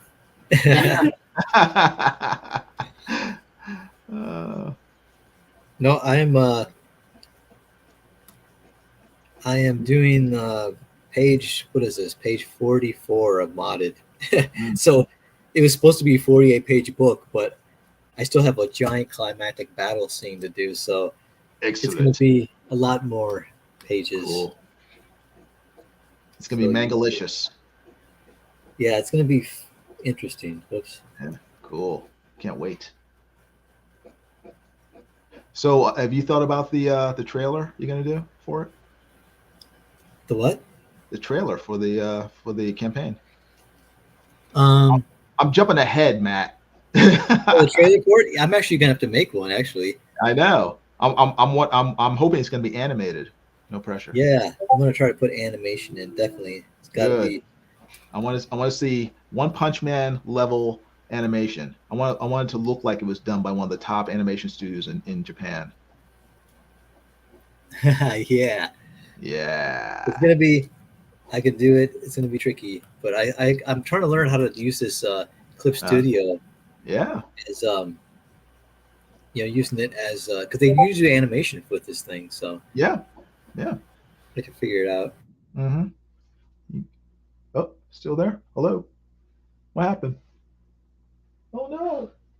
Oh no! The whole thing shut down. Are we still on? It's still going. I think Matt has disappeared. Matt has left the building. So I'm the only one still here. I'm here. You're here? Okay, good. Drat. I was hoping to take over the show, but Matt's sorry. Sorry. I don't see good time to talk to me. Uh-oh. Becky just took him off the air again. Anyway, folks, thanks for watching Matt Costin's live stream. Hope you guys are doing well. Uh-oh, he's back. I'm back. I'm back. Uh-oh, he's gone again.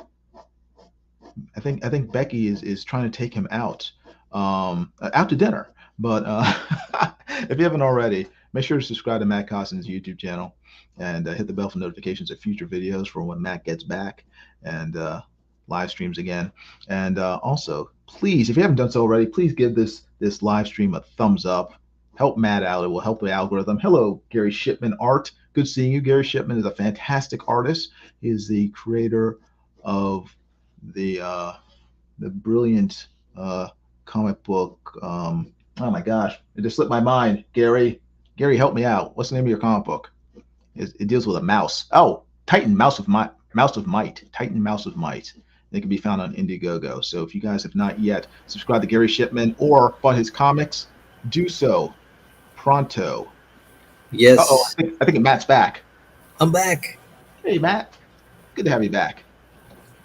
Hey, Gary. Hi, Gary. Titan Mouse of Might. Yes. Man, the art is looking crazy good on that, Gary, too. Yeah, I saw the panels you're doing. Yeah. Actually, I was going to do a live stream, and then I saw Gary had one going, so I waited and postponed it until 9. Yeah. I know. Gary scared Matt off with his fantastic illustration skills. Yeah, man. I saw him doing a Catwoman headshot. I'm like, oh, can't do it now. So I can't compete with that. I'll wait till midnight when everybody's asleep. That's right. It's midnight for you, isn't it? Yeah. What time is it now? It's about 1:42. But I'm up all night anyway. So. Yeah, you do late night streams too sometimes. Yeah, it's just I am unfortunately an introvert, and I'm scared to live stream. I get nervous, so I finally built up the courage when everyone's asleep and no one can watch me draw. So, which is pretty pathetic. But yeah, like I did a live stream last night. I think I got like 1 or 2 people watching me. And I was kind of relieved because I didn't want anyone. It's like I don't like people looking over my shoulder when I draw. Although at the same time, it's like I want people to watch me because I want people to like my art, but I don't want people watching me. It's a conundrum. It's a catch-22. Yeah, I'm trapped in my own psychosis of wanting to be seen and liked, but also not wanting people to watch me.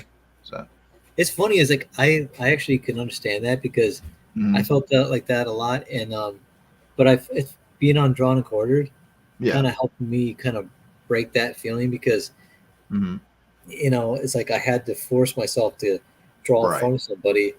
Yeah. And it's like, and I was like, oh, now I got to bring my A game because here I am going to draw and I can mess up and people would see how good I'm not. It's like, oh man, they'll see all my flaws and everything. Yeah. That guy's all talk. Yeah, he looks like he's good, but yeah, he talks a good game. But look at him now, huh? He's only got 10 minutes left. He's barely even started. yeah. That's the bad thing is like that's how it was with some of the episodes. Drawn and Quartered. I barely like started doing the pencils. We had like 30 minutes left out of a 2-hour show. I'm like, oh, no. That's me every time I'm on Drawn and Quartered. But it's like, you know what? It actually forced me to go faster because the pressure. Yeah, I'm just like, oh man, I got to get going on this. Yeah. So it did work. Yeah. See, look at this, Jason. Do you see this? What I'm doing in the chair? Yes, I do see it. Yes. Look how fast it is. I'm just. You stretch the lines, like you can curve it. Oh. That's what I'm saying. This tool makes it a lot quicker to do. Look at that. The legs are almost done. I mean, the chair's almost. It's cheating. Now, how do you? Is there like a? Does it automatically keep the line straight so it's not like shaky or anything? So it's very clean. Yeah, it's basically it's a line tool, and look at I can do this. Look, I can go anywhere I want. See, look at. It's like a rubber band, basically. Okay. You can go and just, and what you can do is you can actually set the settings so that the line won't be. It kind of tapers gradually. Okay, gotcha. So just.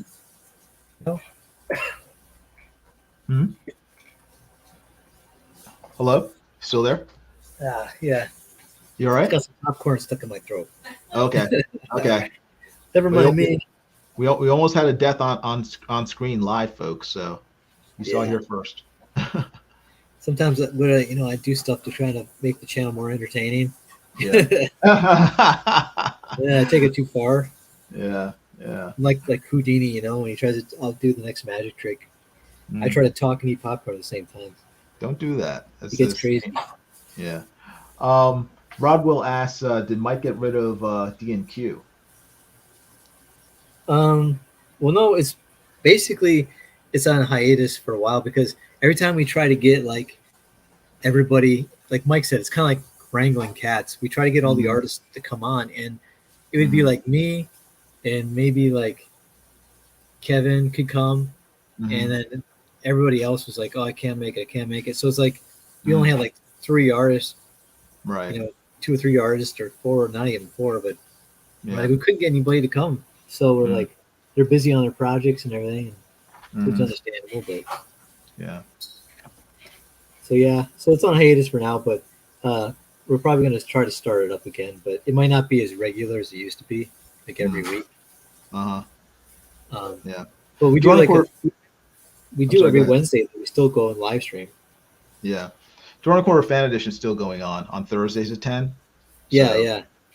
On Chester Busby's channel. So you can go over to Chester Busby's channel and watch Drawn and Quartered Fan Edition, and that they've had that every week on the regular. So it's consistent.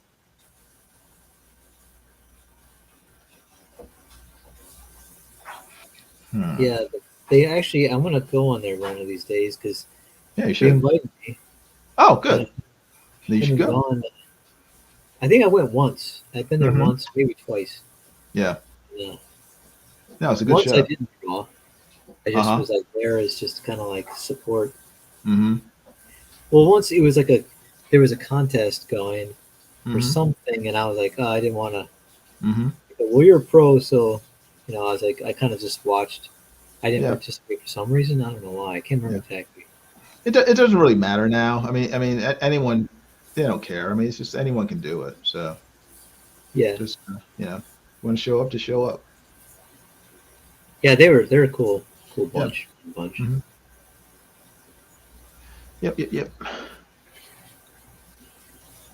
Here, I'm gonna switch it back so you guys can see what Jason's doing here. He's got a spider. Oh. Look at that! Look at the crack. I like that. Yeah. Yeah. Yeah. Yeah. She's I guess the idea is This that is the she's been, spider web, actually, right? right. Yeah. Well, it's cracks as spider webs where she's been sort of tossed against the wall and she's like landed like that, and Yeah, it's like yeah. That's what I was gonna say. crack the wall behind her. So, So I but I noticed want the to, hand and footprint. yeah. What I want to do is I want to make these where hands and feet are. I want to make them more like little craters in the wall, though. And the main spider web is going to be behind her. So, Oh, okay. or web of cracks, rather. So,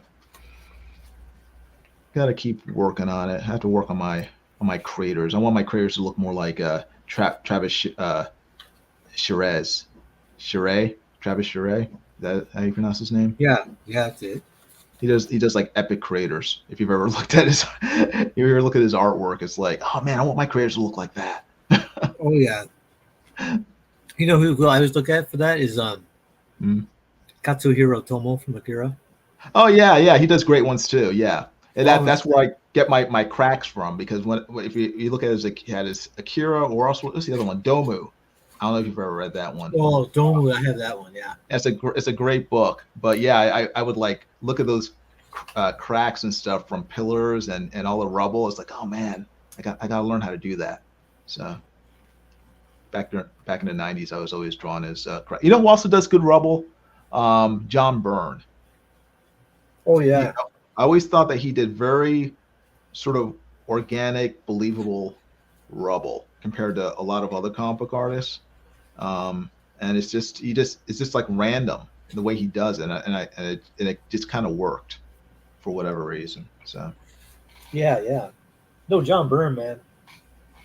He did awesome, like, rubble and debris too. Like, you do those cool pages where it's like 2-page splash page of like She-Hulk or some person pulled this impossibly large like boulder or piece of like city street or something, Yeah. And it's like, oh my gosh, that's so good. Yeah. Yeah, I study different guys like that for different effects or panel layouts or whatever. Yeah.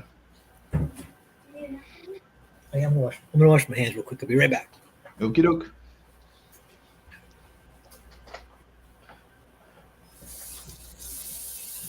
Yeah, so Kirby Crackle equals cricket cracks. I don't think my cracks are as iconic as Jack Kirby's Crackle. So this is basically me just like ripping off far better artists than myself to create cracks like Katsuhiro Otomo and John Byrne. So this is more like cricket copying, cricket cribbing, so to speak. I'm cribbing from other artists. Bravo says, I have a Patriot Spider-Man drawing by Gary. Oh, cool. Awesome. And Comics Bear said that Gary had an auction. Oh, man, I missed it. Not that I have any money, but I would have liked to watch. Although I can just go back and watch it later on, so I'll probably do that at some point. Let's see. Yeah, Broadwell, it's good to see you. I don't know why you were disappeared. A lot of people have, but it's good to see that you're back. Yeah, it's because you don't post enough. You don't live stream enough, Matt. Yeah, I know, and I'm back at it though. Look at this is episode 50 of my live stream number 50. See, I've been pretty much faithful. I actually did slack off for a month, but I'm back, baby. Cool. Let's see. Baby, get on me. Baby, come back. Baby, come back to me. I don't know what that's from, but I just remember hearing that sound. Did we come back? What's the song? I don't know. It just stuck in my head when she said that. It's a classic song from, I think it's from the 80s, I believe. Oh, I was listening. Hmm? I was gonna say, there was one song I was at the laundromat and I was listening to the song on my phone, and it was from the Whispers from the 80s. Yeah, Who are they? I'm not familiar with them. they're old. Uh-huh. I think they're from the 70s, but they also did stuff in the 80s. Okay. Here, I'll play a little clip. Okay. You didn't ask for it. Be quiet. He goes, he didn't ask for it. Here it is, the Whispers. Matt doesn't care. Rock Steady. Yeah, I know. Rock Steady. Okay, I might know the song. I just don't know who did it. Yeah, it's such a good song. It's just fun, man. It's just a here you go. There you go.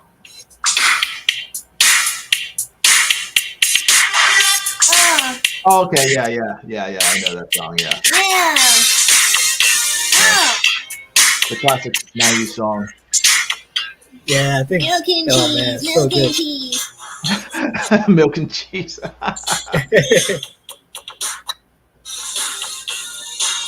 Funny. Yeah, it says it's let me see.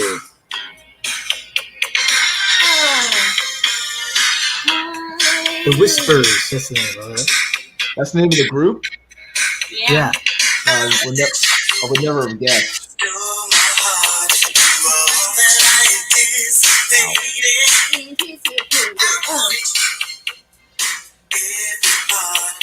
Wow.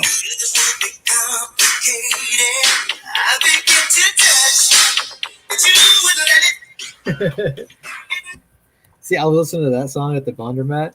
Yeah. You started breakdancing? Yeah, I was listening, and all of a sudden, there's like this big black older guy walked up, and he goes, "Oh man, that's old school." He's like, "You know that song?" And I'm like, "I just found it out." I go, I was like jammed out. I liked it, man. It's good. Yeah. And he's just like, "Yeah, man." And he was like telling me about the Whispers and Okay. And I had no idea who sang that song. It's just but it's classic '90s, early '90s song. Man, I love this. It's like just a fun song, you know. The 80s and '90s had like the best music, to my mind. Man. Yeah. I mean, I'll hear songs like now that are good, but it seemed like here I go sound like an old man.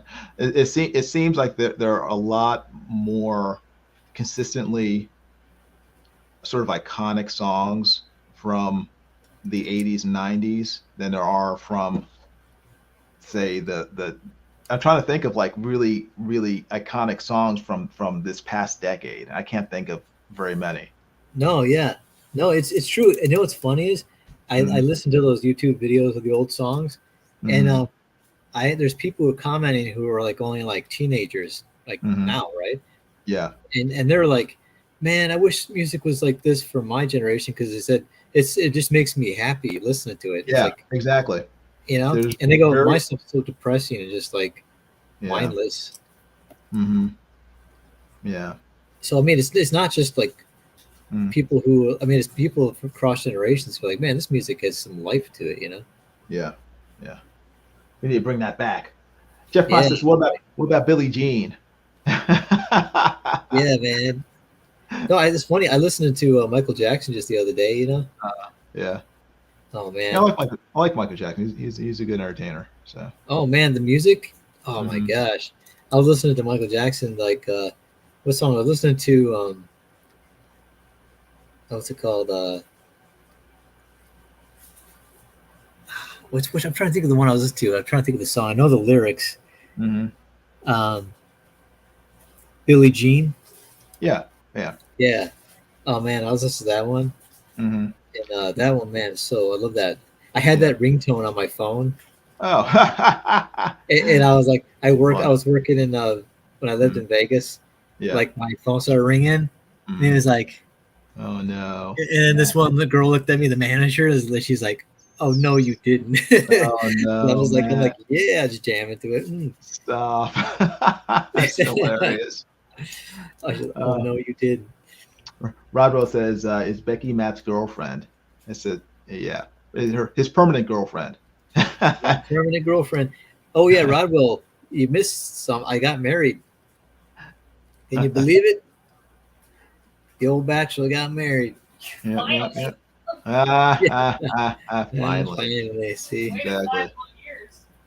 Yeah, we dated for a pretty good amount of time, you know. Yeah. So me and my wife, we dated for 5 months. 5 months, 5 years. 5 years. Yeah, see, that's what we did. 5 Yeah. years.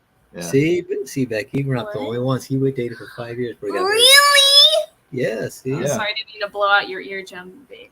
That's okay. It wasn't nearly as bad as that Whisper song. Whoa. Whoa. Low blow. Whoa.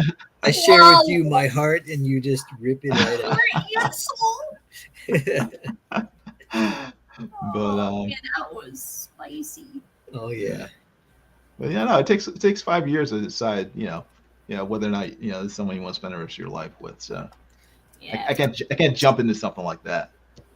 It just shows you I put a lot of thought, and it's not like, I mean, it takes at least 2 years just to do the background check. So Yeah, exactly. Well, sorry, no, thanks for giving me away. That's true. I haven't been in prison yet.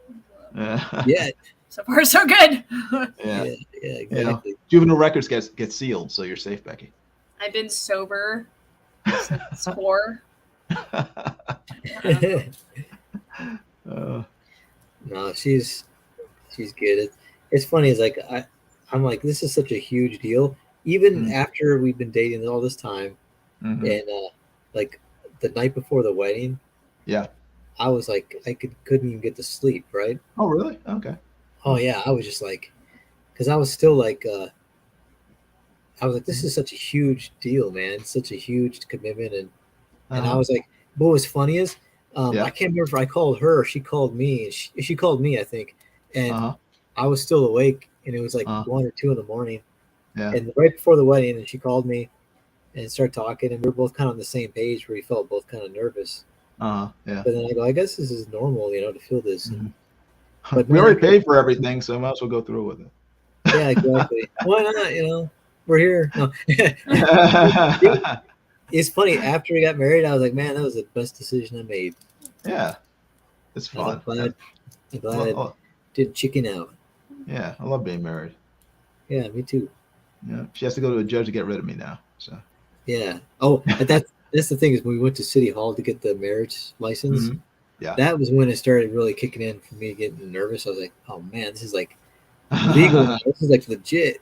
And her dad took us to the county to do it because I think we had to go to another county over because we got married in Oklahoma, and we had to go to another county, and we went to the building, and her dad's so funny, man. He's old school. He's just like he tells a lady at the window, he's like, "You had a shotgun?" Well, yeah, he's like, well, Barbara, you're my last hope of stopping this. He's like, what? She's like, yeah, he's like, so what do you say? She's like, sorry, they gotta do what they gotta do. And then he's like, you failed me, Barbara. It was just fun. That's funny. That's good.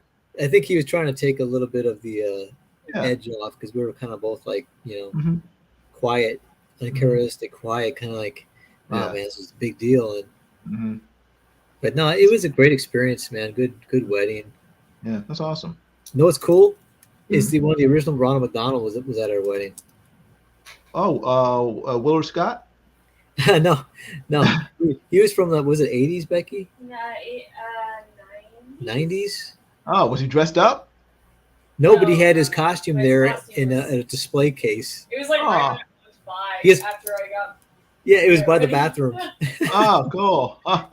We got married in, it's called Chester's Party Barn. I go, it was a dream come true for me because when they're talking about venues, her mom mentioned to her on the phone, and Becky's like, "We are not getting married at Chester's party barn." I go, "Oh yes, please, we got to do that. We got to do that." No, And she's like, "No," Becky. and I go, "But he's got to be there in the costume."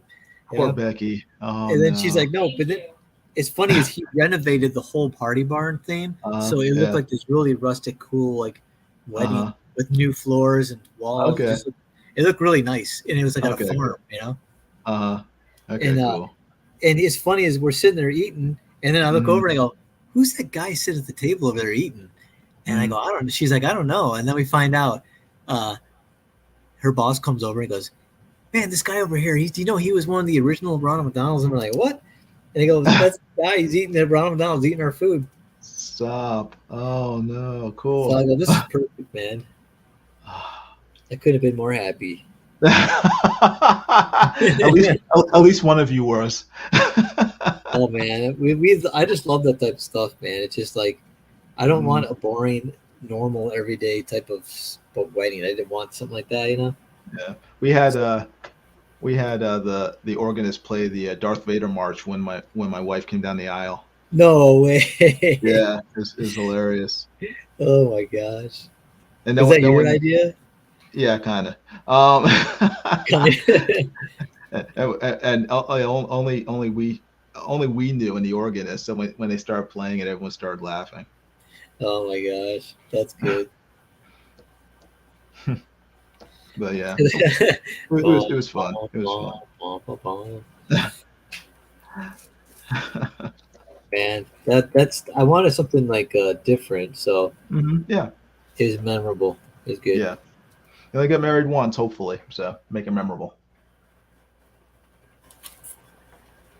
Nice. Yeah, it was. That's what I'm saying, man.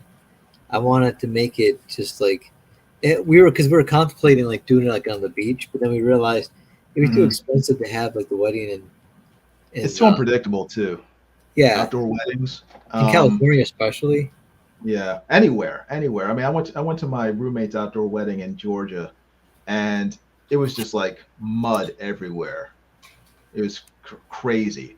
They ended up having to lay down like sheets, in front of the. Oh my gosh. Yeah, because the bride is wearing all white, so the whole walkway to the scene where they're getting married was just like mud. So they had to cover all that stuff up. It was pretty weird. I mean, it's a good wedding, but it's just too much. And a friend of mine got married in June here in Florida, and like half the stuff got blown away from just the wind picking up during the ceremony. So indoor weddings are better, I think. We had our outdoor wedding. Ours. Oh, okay. And we had it on a farm where you could hear like the animals. Oh. Like we heard this right in the middle of like when he was asking the question of us. We heard meow, meow, meow. It was like a peacock. Oh, okay. Huh. And then my friend's like, "What's up with that cat?" And I'm like, "It's not a cat, it's a peacock." And it's like it's funny though, man. It was a perfect day though. If you look at the photos, it was like perfect blue sky with the clouds looked like painted clouds, like picturesque, fluffy white clouds with really green like pastures and fields as far as I could see. That's great. And my cousin was like from Michigan. He was like, "Man, they looked like a movie set or something. Like it looked fake, like a fake movie set." Yeah, that's awesome.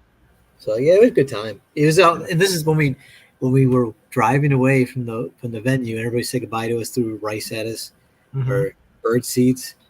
Yeah, my brother just chucked the whole bag at me. He hit me in the back. They give little bags to each person to dip in those seeds. He just throws the whole bag at me, and then Mike said one of the girls saw it at the wedding, and she didn't know that he was my brother. So she got mad and pelted him with seeds. And then they got married.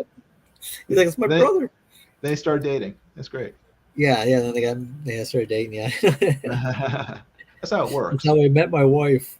That's how Hallmark movies always start. Yeah. Yeah. They always hate each other. As frenemies. Yeah. They hate each other and then they get together.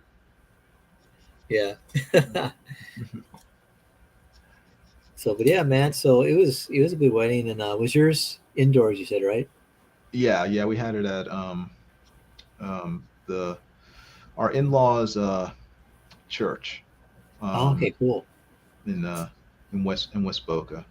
I wanted to have it at my church, but yeah, most of the our in-laws went to a different church, and so we just, and I think at the time my wife went there too, so we decided, we'll just go there.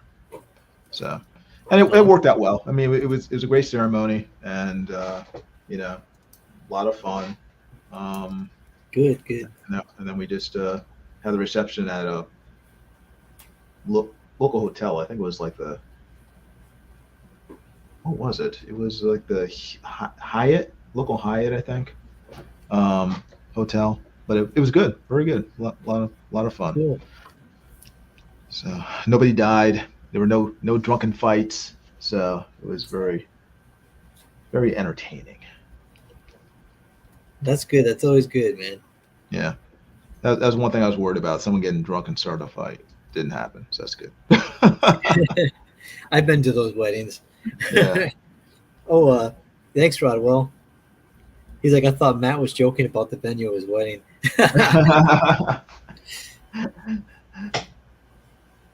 Comics Fair, Oklahoma. Does that even count? That's right. I didn't know I had a address. I hear whispering. Oh, my Becky's she's cleaning. She found an address to her grandma's friend in Japan. Oh, cool. Because her grandma passed away just a few weeks ago. Last week. I'm sorry. Oh, Yeah, wow. and she was really close to her, but her grandma really got her introduced her to Japanese culture and got her into Oh, wow. because her grandma and grandpa would visit Japan for business, Oh, wow. Okay. and so her grandpa worked in robotics. Uh-huh. So he worked for a robotics company and worked with Japanese companies over there. And when her grandpa passed away, the president of the company and the wife sent letters, and then they sent an envoy to the funeral as on behalf of the wow. company. Yeah. So I was like, that's wow. Yeah. But he worked for a robotics company. I was like, man, that's so cool. Yeah. So like the head of Robotech showed up. Yeah, they're making their own Gundams. Oh, For real. dang. Great Scott. They're working on a project called Gundam. I know you were that cool, man. I didn't know you guys were that cool. Yeah. Now you know, man. I know, seriously. But it seems all the coolness seems to come from Becky's side of the family. Yeah. My side's cooler than your side of the family. No, it's true. Her dad was a bodyguard for Tom Selleck too. What? Yeah. What? Seriously, they got a picture of him on our wall. Oh, and What Bill the Paxton. heck? And Bill Dang. Paxton. Dang. Yeah. Isn't that crazy? It's funny because that's how it's when I met her dad. Why she marry you? Oh, Because he's a heart sweet.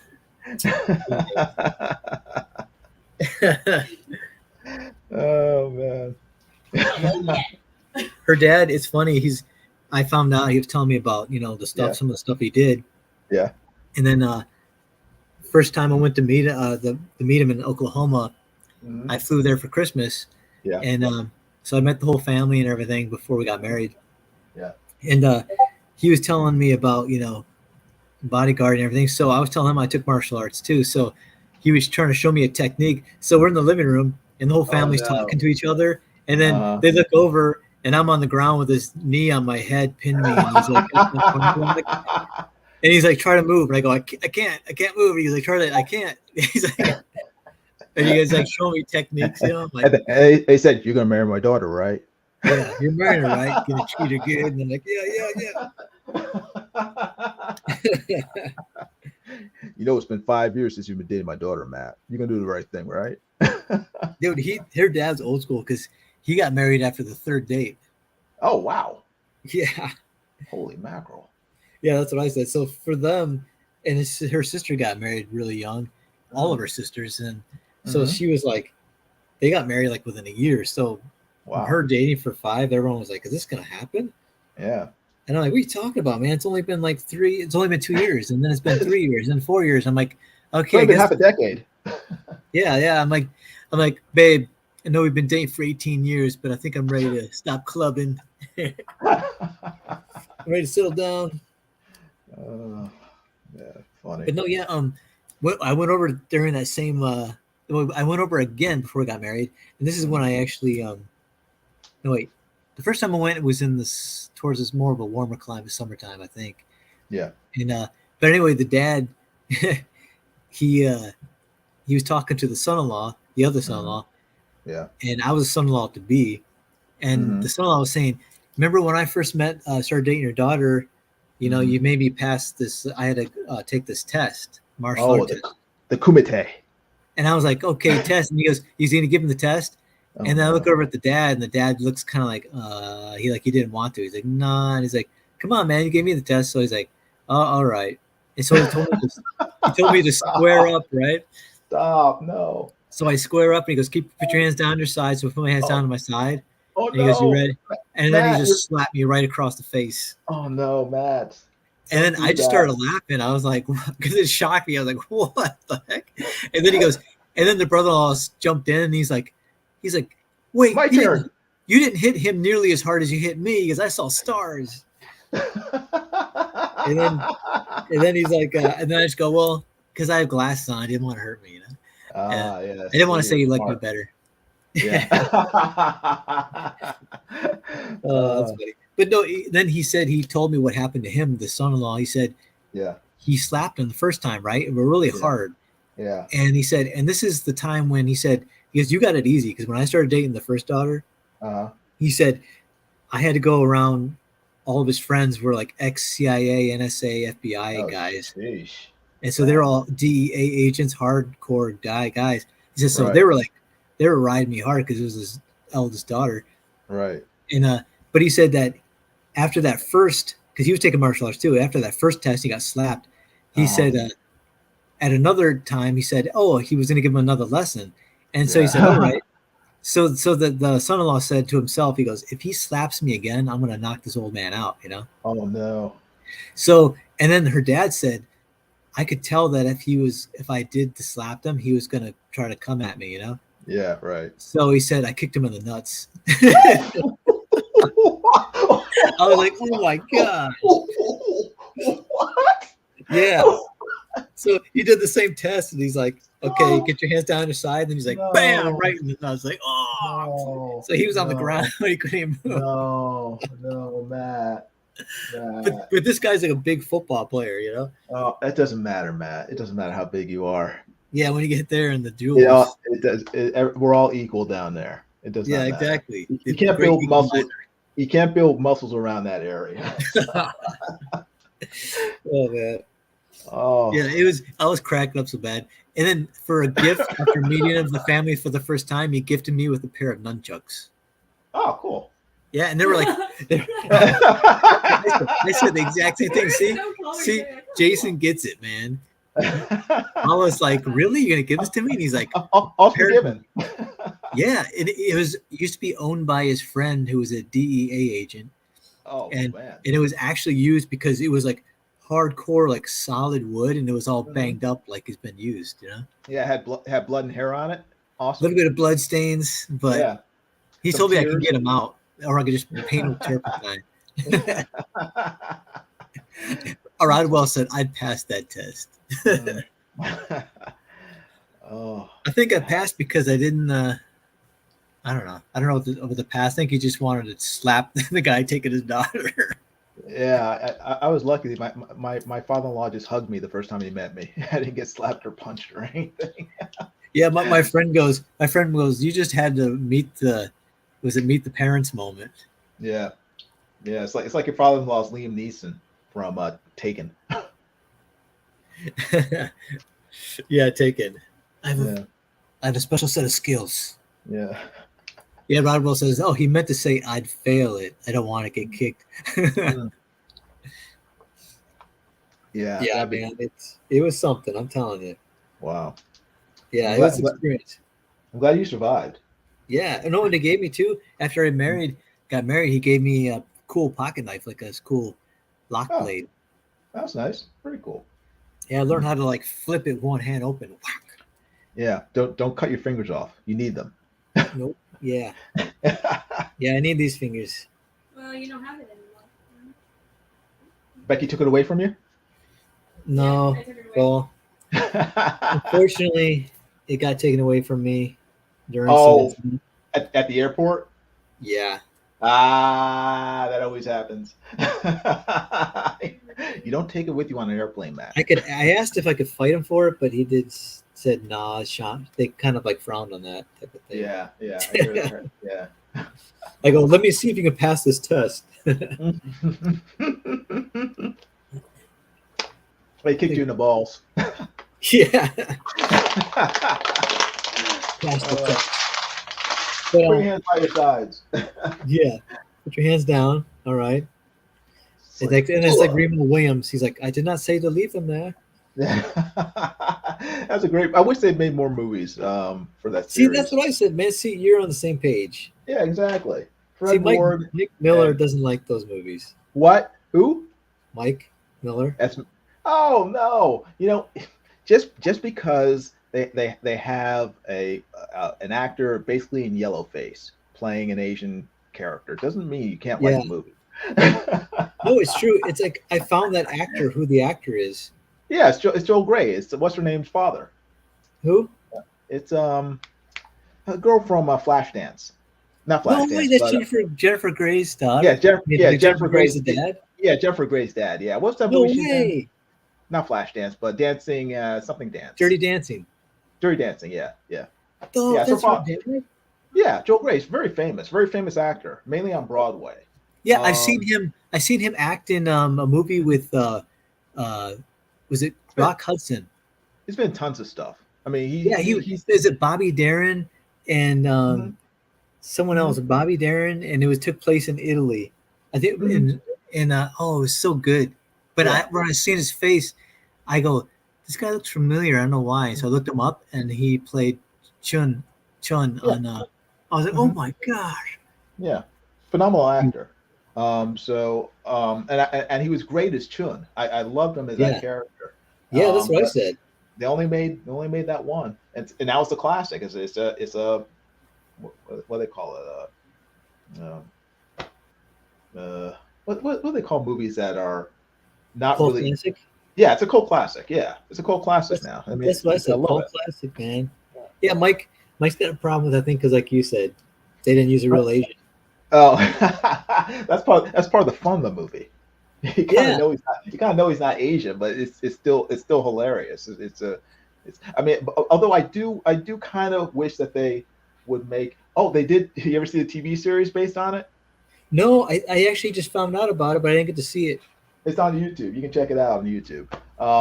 Man. But Roddy McDowell plays Chun.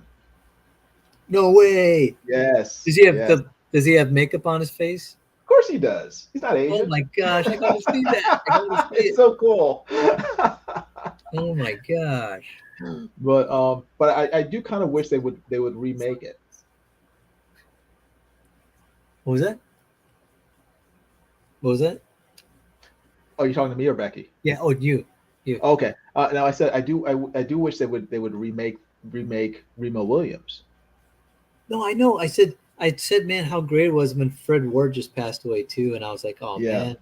Yeah. And I was always hoping they make another one. Yeah. You know? But this time hire an Asian actor. Yeah, they could do that now. They could do that. They could do that back then too. They just didn't. If I made that, I would not hire an Asian actor. I'd hire the whitest dude on the planet, just to spite people. Oh, man. And then I would hire Remo Williams to be an Asian guy, being taught by a white guy. Yeah. Mix it all around, you know. That'd be terrible. But have you read the books? No, I actually bought the comics though. But okay. Yeah, the Destroyer, right? Remo Williams' Destroyer. Yeah, I bought some of the comics back in the 90s too. Yeah, they look cool. They're very cool, but the books are great because they're so, how do I put this? They're so racist. in a sense that, but the racism is coming all from Chun towards Yeah, towards yeah. white people. So like half the book is Chun just like saying the worst things about white people, and Yeah. and Remo just like just having to put up with it because because Chun is training him, and Chun is so much more powerful than Remo is, and so he gets anything because he knows Chun will put him through a wall if he like mouths back at him. So it's but That's the dynamic I love in that the yeah. movie too, you know. Yeah, it's just a really funny series. But it also is what's cool is that it's a combination between being humorous and very action packed and kind of serious because they're sort of they're basically they're secret agents working for the government, but they're always bickering. So it's like a James Bond and Abbott and Costello combined, you know. Yeah, yeah. So That's awesome. yeah. Yeah, I really liked the movie series. Actually, when Fred Ward just passed away, Hmm. we watched it, the movie, just kind of like watch it in his honor. Yeah, yeah. And it has Kate Mulgrew as Yeah, the yeah. I met her. Oh, you did? Oh, when? What con? It was at a Star Trek convention. Mm-hmm. I never Cool. went to one before, and literally, my brother and I were just driving by, Yeah. and we saw this sign, and it said, "I go, oh, when's that happening?" And then I was like, "Oh, it's actually going on right now." And so, like, on a whim, we were just like, "Do you want to go to that?" Mike's like, "Okay," and we just went, and we met her. She was there. We didn't know who was even going to be there. We just went, and man, it was like a great time. Yeah. Oh, Jeff Potts left. Bye, Huh? Jeff Potts. Jeff Oh, see Potts. you. Bye, Bye, bye, Jeff. Jeff Potts. Bye. See you, Jeff. See you, Jeffrey. So yeah, it was something else. Yeah, I was hoping Toon would drop by. Maybe you can see this on a replay. Who? Toon. Oh, Tomb. Oh, yeah, yeah. Yeah, Hopefully yeah. he will. Yeah. So you say he's in Australia. So what's that? Yeah. 12 hours difference? I think so. I guess. Yeah. What's going on over there? You okay? He might be at work. Yeah, that's what I'm thinking. Yeah. How's Something. your neighbor? Did she come back? She's gone. Oh, okay. She hasn't come back to Finally visit. gone. Okay. Oh man, thank you.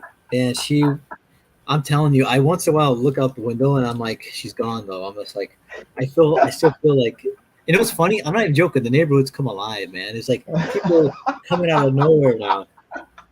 Oh no. People that were just, it was like a ghost town. Like, no, it felt like Yeah. nobody lived here because you never see anybody. Now she's gone. It's like everybody's out playing, swimming, Yeah. families are, barbecuing. It's like, Ice cream trucks are driving by again. yeah. Dogs are barking, birds are chirping. Little rabbits are Butterflies like, are flying around. I saw hummingbirds just recently. I was like, what? Where are they all hide from? oh, God. Yeah, it was crazy, man. Okay, so look at this. I'm getting the line work pretty much done. And then I'm going to have to go in and let me see. Let me see. Oh, nice. So, yeah, I got the, oops, wrong window. I got the line work. See right here on the top. Mm-hmm. These are the pre-made gray tones you can get with Coop Studio. So I got the pre-made gray, and then I just kind of, course, erased around the characters. But yeah, and the same thing with this. I kind of used a gradient, turned to gray tone. But I want to do the same thing to these guys. Mm-hmm. So yeah. That's one of the coolest things about Clip Studio Pro, from what I've seen, is the ability to just toss in those really cool gradients and patterns. And sort of zipatone images to make your artwork just it saves a lot of the legwork of putting together a comic book by being able to just drop those things in there. Oh yeah, it's awesome. I mean, it's once you learn how to utilize it and actually work it, then yeah, man, you can really start cranking things out. Yeah. It just yeah. Rodwell wants to know, what did your neighbor do? Oh, Yeah, she was just, what didn't she do? She was just like basically like a terror to the neighborhood of our apartment complex. She would roam around just cursing, slamming her door like every second, just like walk around down the middle of the street and around the whole complex, just like ranting and raving and just like talking to random people and just, but not talking, just yelling at people and then talking to them and then saying just loopy stuff. Like every time she walk up, people would be like, "Oh, now here she comes," and she'd be saying stuff like to me, like she goes, "Do you know why the building's gonna start leaking because they got puppies buried underneath your apartment complex?" She goes, "That's why." And I go, I don't think so. And she goes, no, no, I'm serious. Watch, that's what's happening. And I just was like, man. And then she would just say really crazy. Like I guess she was blaming the neighbor for kidnapping her kid. And then she was outside at night at 2 a.m, like ranting and raving outside her window. We have windows open because we had no AC at the time. Yeah. And it's hot. But she's right outside her window ranting 2 a.m. about like nonsense. And then one of the neighbors came out and she was like, I have an Egyptian citizen held hostage in my apartment. She's saying all this weird, crazy stuff. And I think she used meth, but Sheesh. there'd be times where it was like quiet and I thought, oh, she's gone. And all of a sudden she's come out after 2 days and just be ranting and cursing and blah, blah. And it was like, I'm at home working all day. So it started really working on man, it started stressing me out. Yeah. And because I'm like trying to work and then you hear slam, slam, and blah. And she even banged on a door once. And I was like, man, we called the police. We called the apartment complex. They said, we've called the police on her multiple times. We can't get her out unless, Right. And finally they got her out. Finally. And even though they gave her notice and they were kicking her out, 2 weeks later, she's still swimming in the pool, doing her stuff. Finally, the police came and kicked her out. Yeah. And then after the police kicked her out, she still came by for like a week or two, just coming by every day, hanging out all day, doing the same nonsense, swimming in the pool. She didn't even live here anymore. She's still coming by. Wow. So I called the cops on her once, and then I guess other people must have. But then I said, you know what? Her stuff is still outside the apartment, still packed, stocked up there. I said, what you need to do is you need to go and throw it back in her apartment or throw it in the dumpster because she's connected to this place as long as her stuff is still there. Right. Yeah. So they did it, and as soon as they did, the next day she's gone. She was sleeping in a lawn chair under her window, a bathroom window. She was what? She was sleeping in a lawn chair underneath her bathroom window until they threw her stuff out, and then she just finally left. Underneath your bathroom window? Yeah. I went to go make a late run at the store, and I seen a pair of feet sitting there behind the bushes. And I was like, dear Lord. She was waiting for you, Matt. Yeah, I act like I didn't see her, and I just kept walking. And Matt, is that you? Yeah. She didn't know my name. I didn't tell her my name. Oh, you did. No, she kept saying, she goes, hi, my name's, she gave me her name. And I just go, oh, nice to meet you. And I wouldn't tell her my name. And then unfortunately, Becky told her name, and she was like, Becky, Becky, Becky, Becky. So I'm like, I'm glad I didn't tell her my name. It's like, Becky, let me in. I know you're in there. See, we didn't interact with her because I said to Becky, you can't interact with her. You can't be like rude where you ignore her, but you can't interact with her too much willingly. Yeah. So don't say much. And she'll just, otherwise she'll follow to your door and knock on your door every like half hour, an hour. Yeah. I've seen people like that do that. And she was basically lived like a homeless person because she had her door open at all times of the day. And if she left, she had to like crawl through her window to get in. So I think she was squatting or something. I don't know. Yeah. Yeah. Sounds like it. Yeah. And then now the neighbors next to her. The neighbors next to her, they had their window open just recently. Yeah. Their apartment is so crammed full of stuff that I don't know how they could stand up in that place. They're hoarders. It is like, it is. It's coming out of their apartment. It's like all in the front. They got mattresses and like bookshelves and stuff all in the front. I'm like, how in the world does the apartment let that stand, man? Matt, move to Florida, Matt. It's time. Yeah. Your neighbors are telling you to move, Matt. It is. I'm telling you, it's something, man. It's something. Do your relatives? Do they all live in California?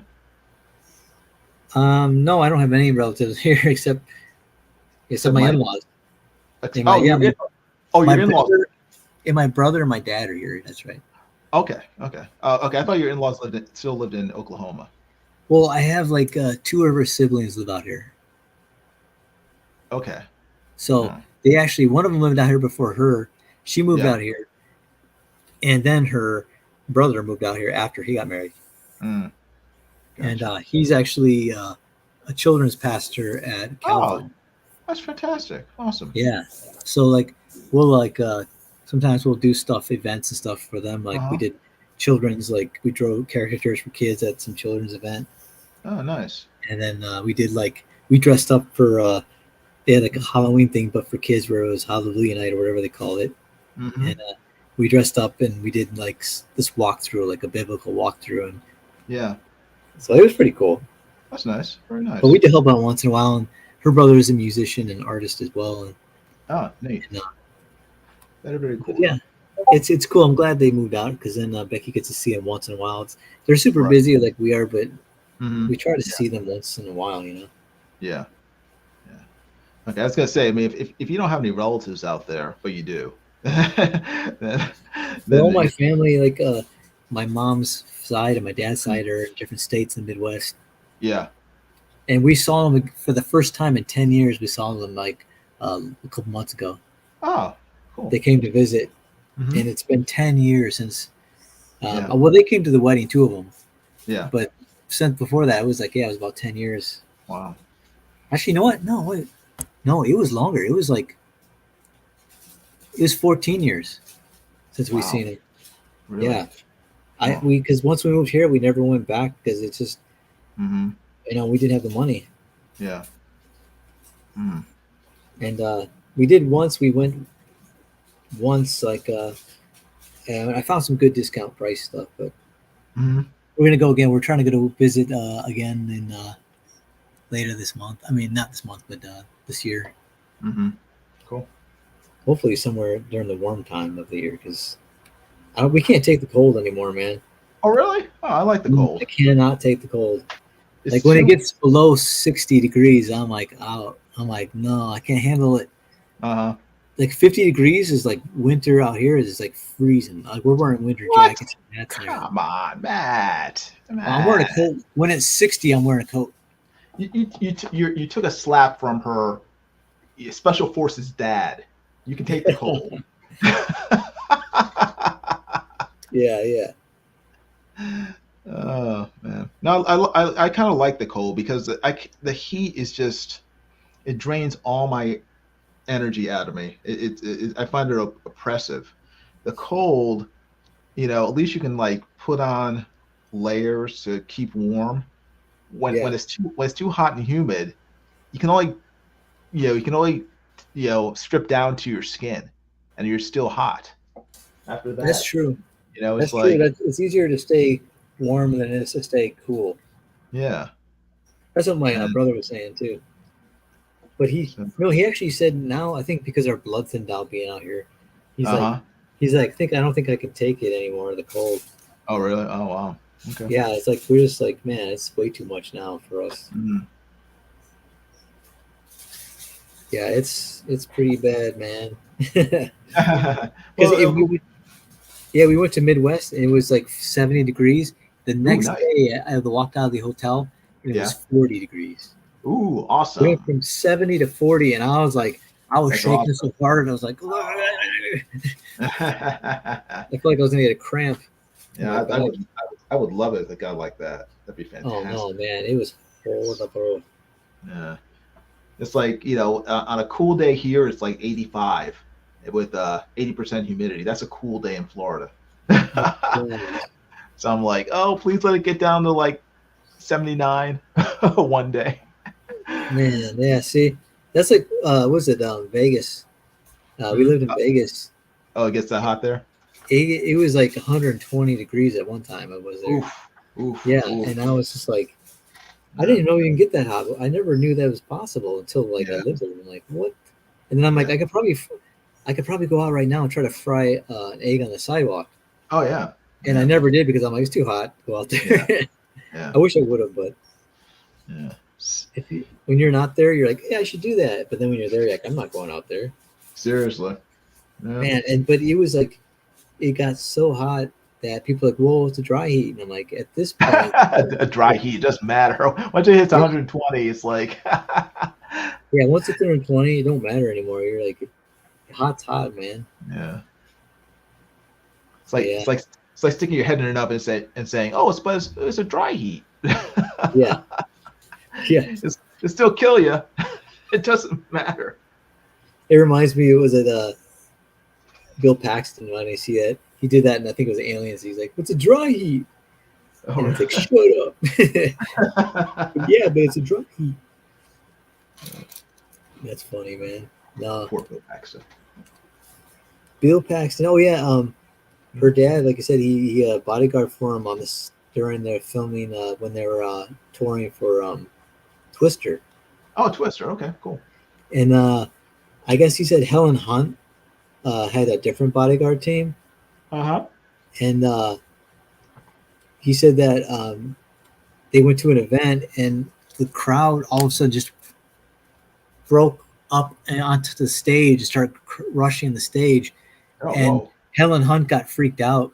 And she yeah. said to her Becky's dad, because her bodyguards just got flooded, right? Right, yeah. And so she said, Dave, you got to help me, like that, you know? And so he just told everyone got behind him, and he just like went through the crowd and like parted them. They all parted like the Red Sea. Oh, And cool. he got him out. And I was like, how did you? He goes, how do they do that? And he said, there's a technique he uses. And he said, I can't really share it because people might think it's, mean Kicks or wrong. He kicks him in the balls. Yeah, actually, it's something like that. What he did was he had his hands down to his side so you can't see him. And he, with his fingertips only, he would flick people in the crotch. Right. And he said your first instinct is when you feel something and it doesn't even hurt, is just to jump back. Yeah, right. So he said I would be flicking and people would be moving back, and we'd be going through the crowd and they're like flicking them. And I'm like, wow, man, that is so cool. Yeah. But yeah, he said because you can't see it and you just feel it and you're like, whoa. Yeah. My wife uses that technique on me. Huh? My wife uses that technique on me for fun. And she starts laughing while I'm on the ground crying. It's like, ah! It's like, that didn't hurt. That didn't hurt, did it? It's like, yes, it did. Yeah, I told my wife, you got to be gentle. Yeah, my wife, she doesn't listen. Yeah, gentle. Yeah. Yeah. My wife takes that as a challenge. Yeah, not in a good way. Here's the thing. I'm like, I don't, only physicality I'll get with my wife is I'll tickle her. So she's super ticklish. So I'm like, don't make me do it. She's like, no, okay, I'll stop. Yeah.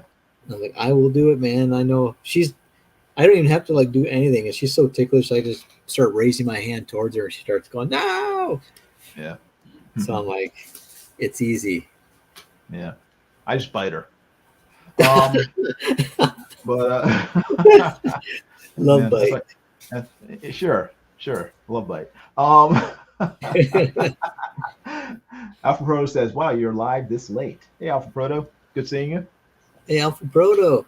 Yeah, I missed it, and actually, I'm going to be ending this soon, probably because it's getting late enough for Jason. It's really late. It's only 2:41 a.m. Actually, I'll probably be live streaming tomorrow. So, but okay. But it's great. It's great coming on with you, Matt. Yeah. Alpha Proto goes, Matt Carlson raises his hand to his wife. Nothing wants to keep breathing. No, man. Yeah. Her dad is, like I said, he's an ex bodyguard. Yeah. For like not only Tom Selleck and Bill Paxton, but he also bodyguarded for diplomats. Oh wow! So he he employed like guys from like DEA, NSA, FBI as to work for him. Yeah. And one of the guys, I got his pair of nunchucks he gave me. So, Cool. but he told us stories about this guy, and I was like, whoa, man. Yeah. And yeah, he said, I don't know, I don't want to give away too much because it's really good information that I was like, oh, this is a good story. You But tell me afterwards. yeah, I'll tell you afterwards. And, but no, he has some really good stories. I mean, my brother and I were like telling Becky, like, they go, well, what does your dad do for a living? And she like couldn't really nail down what he did, except for, you know, he did bodyguard work. He was in other countries and all that stuff. And my brother and I, like, he's CIA, man. Yeah, He's secret agent. Like, he's CIA as the day is long, you know? Yeah. And she's like, oh, what? And then I'm like, because, like, I mean, he speaks languages and all that. Yeah. And he's supposed to be from the Midwest, but he has like a Southern type of accent. I'm like, come on. Yeah. Yep. He's 007. Yeah, man. So he's so laid back too, and I'm assuming you're like, yeah. Sounds like my cousin. My cousin. We all call him 006 and a half because he's supposedly a lawyer. But supposedly. Yeah, he's a lawyer, but he only works in Eastern Europe, and really? he speaks several different languages. He just came back from the Ukraine. He was there for several years. He was among the last people to get pulled out by the U.S. when the bombing started. and he's always working at various like hotspots around the world. So like, I don't think he's that much of a lawyer. He's the type of lawyer who carries around a special case with him wherever he goes. Isn't that what that one Jennifer Gardner played Alias? Wasn't she supposed to be like a lawyer? Probably, yeah. I never watched Alias, but I know she was supposed to be a lawyer, but she was really an agent going around the world. Yeah. So when you said that, I'm like, that's his cover, man. Yeah. I'm an attorney. And then you find like, you know, clues. You're like, what's this loaded weapon sitting on the table? Like, oh, that's just, you know, as an attorney, you got to watch your back sometimes. Right. Yeah. Exactly. It's like, why is this pen spit acid? It's like, oh, must have been a mistake. Do attorneys use C4? You're like, what is this doing here? Yeah, seriously. Why are all your clothes have Kevlar inside? Yeah, and then the line when you just go, okay, this is something's going on. When you found the dead body in his closet, you're like, what's the stiff doing here? Like, okay, I can't cover that one up. Yeah, I tried. Yeah, so we try not to ask him too many questions. See, that's smart. That's what I said about her dad. I'm like, I'm not going to ask him any questions here. My brother and I are like, he's just CIA, man. I'm telling you, he's got to be. Because you have to assume that anything that probably at least 50% of what he knows in terms of self-defense, he's taught his kids. Yeah. You have to always keep that in mind. That, you know, he's like, Becky's like, exactly. I know how to kill with a pocket comb. Exactly. You don't even need a pocket comb. You have to assume that Becky knows certain things that she has not revealed to you because you just haven't made her mad enough. That's a good reason to just stay on her good side. No matter what happens, you're wrong, and you need to get her flowers to smooth things over. Yeah. Oh man, I'm telling you. No, it's funny as we're watching. He was showing me techniques about different fighting techniques, and he's like, and then he would tell me, here, go ahead, like grab my arm here, and I'm like, no, that's okay. He's like, no.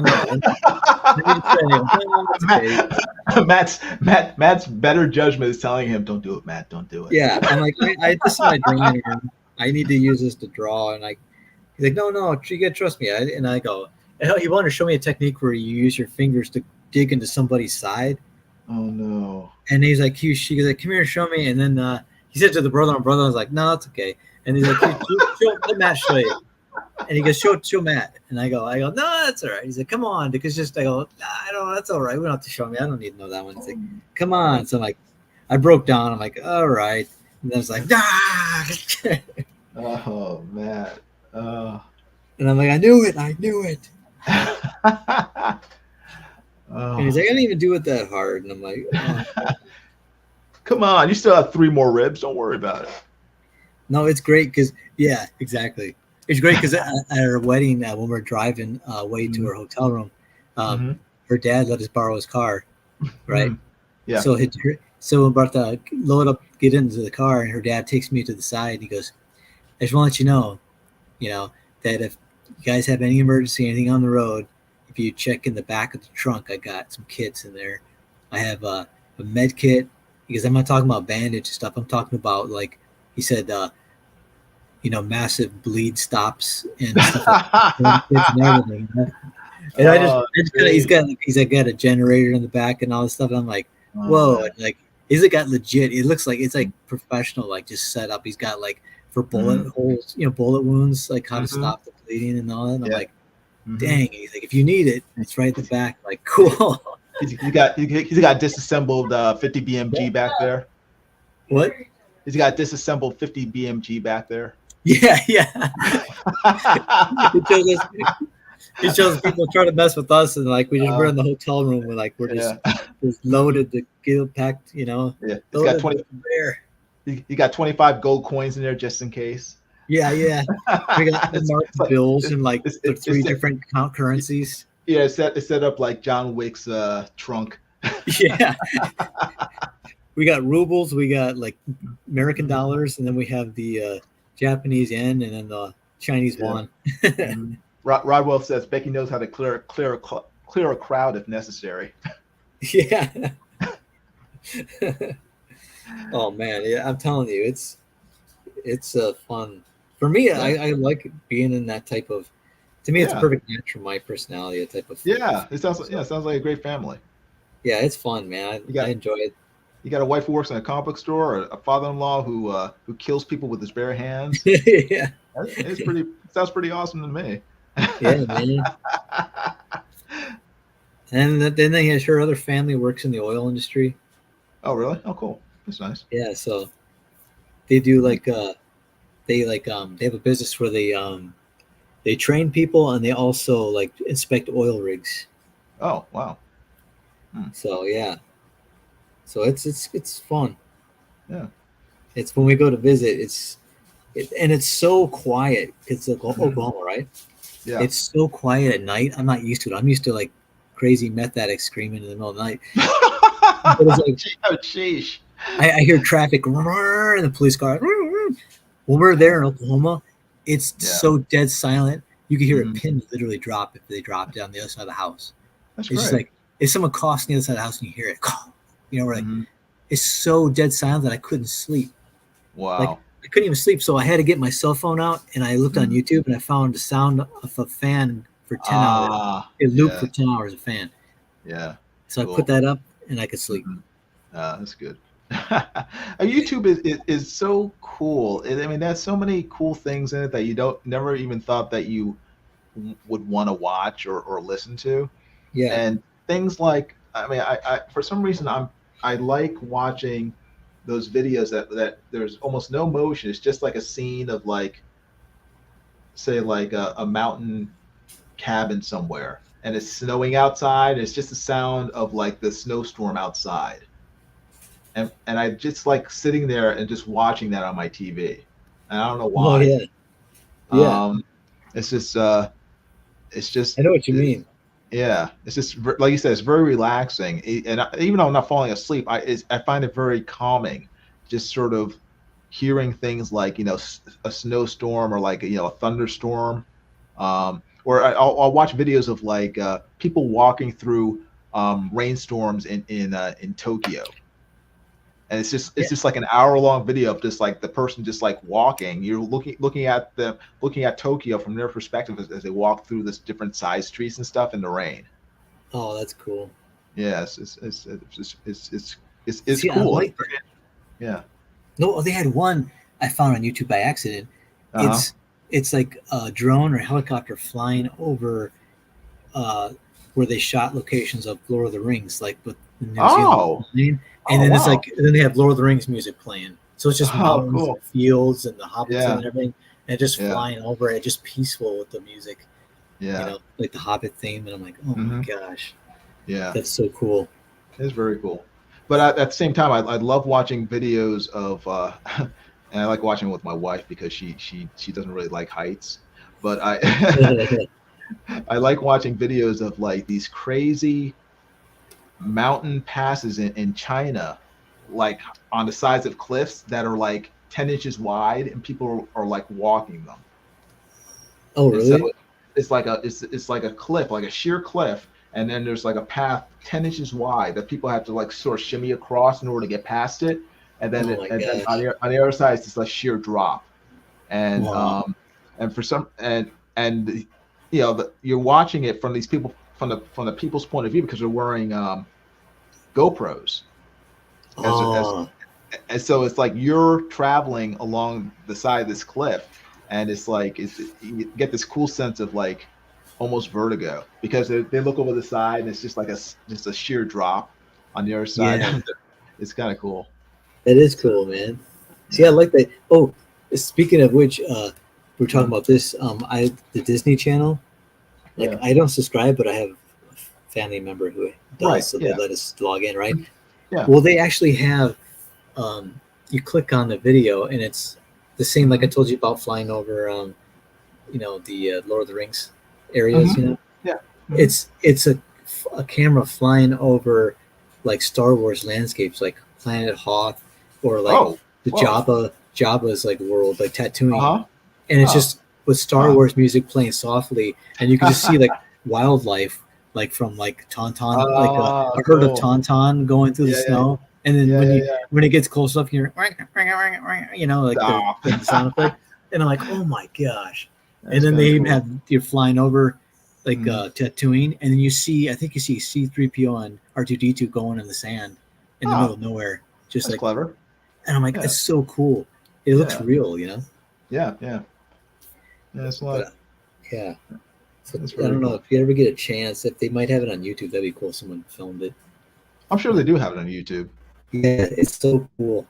Mm-hmm. But no, yeah, I like that type of stuff. Oh, the one video I found on YouTube is someone took footage of 1918, like New York City, and a camera put it on a trolley and just filming the trolley go all the way from one end of town to the next.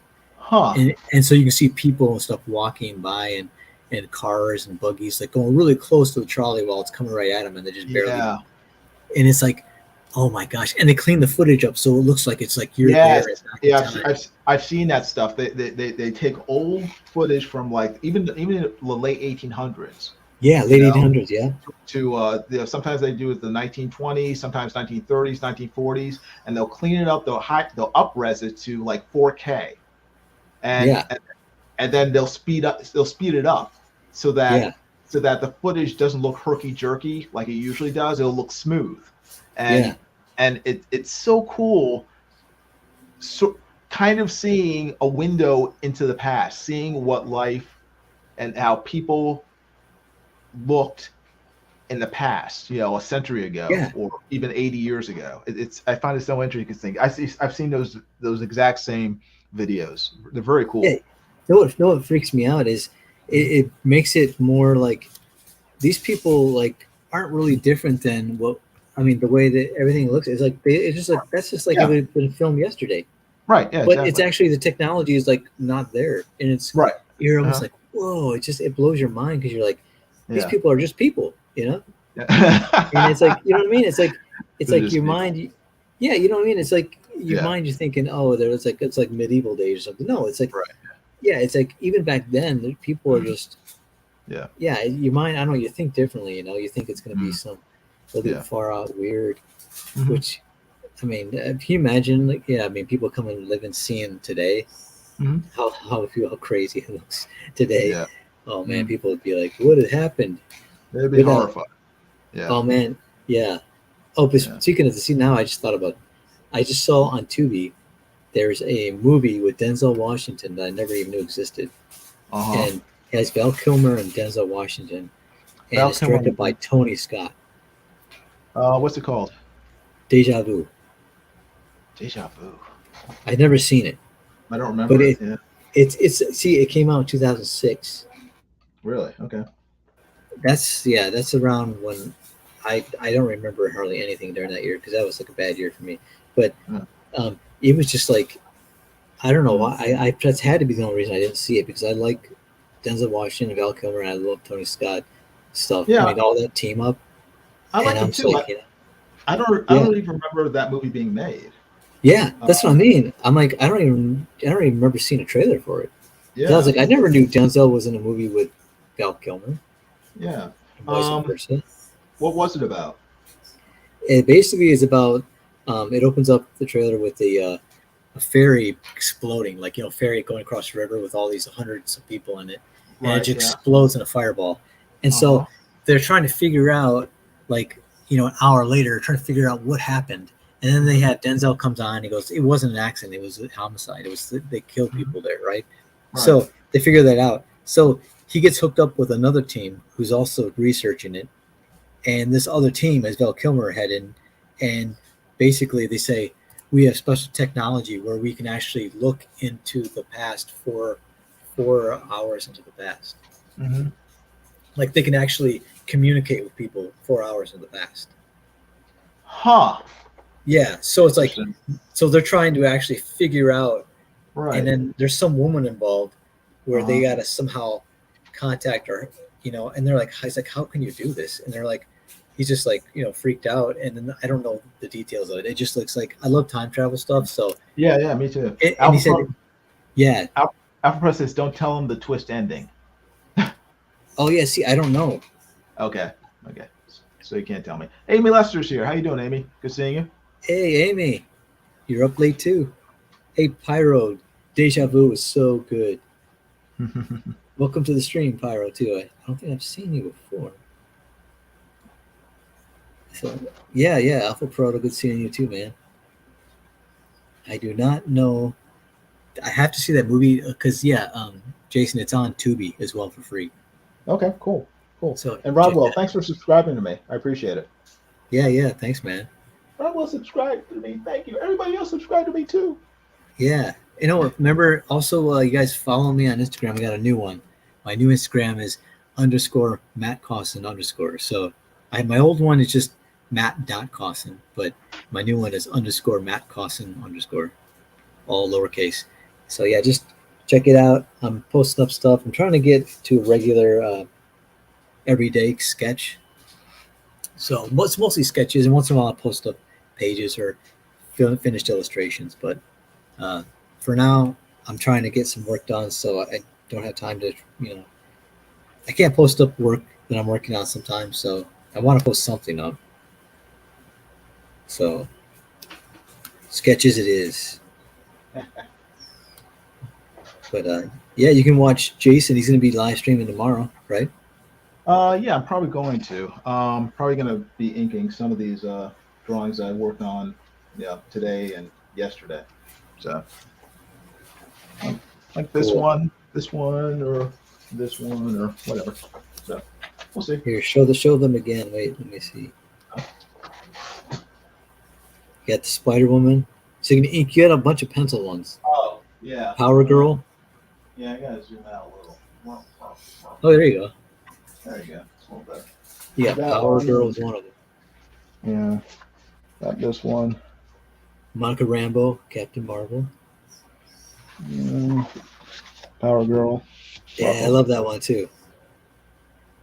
I love that chains. Chains are definitely something that I'm like, man, that is so time consuming drawing chains. Drawing some good chains. Those look good. Yeah, it's the chains you love, Matt. I can tell. She doesn't love them. I can't hold her down. Oh, that's a great one too. Like how his body's twisting. Yeah. And what's his name again? That guy? Guy. His name's Guy. Yeah, Mightiest Guy. Yeah. Mightiest Guy. And then another Dragon Ball. I mean, not Dragon Ball. Naruto character. Ball? Watch your mouth. This is the ninja. This is the ninja with the blue and the white hair, right? Blue outfit. It's Kakashi from Naruto. Kakashi. Yeah, I drew him once. Kakashi. Yeah. Nice. Fighting the Cap. Yeah. Super Soldier versus Super Ninja. Yep. So I'll be inking these this week. So stay tuned. Yeah. Subscribe and check out his channel. You Watch watch me some ruin these inking. drawings. No, man. Your inks look great, Yeah. and the pencils. I need to get to Mike S. Miller levels with inking. Yeah, man, dude. Yeah, it's fun watching him ink. Yeah, his He's inking is just like talking and inking with a brush or dip it's pen. crazy. I don't. I know. My hand is not nearly that steady. And when he like draws lines, he starts pulling them, and they're all like just perfectly straight. I'm like, how did you do that? Yeah. No, yeah, I know. Yeah. So we One don't day. try to see. We try not to praise Mike too much on his own show. Just Right. Yeah. we We have to praise do him it. behind his back. No. Exactly. Don't tell anyone we said this, but Mike's an awesome inker.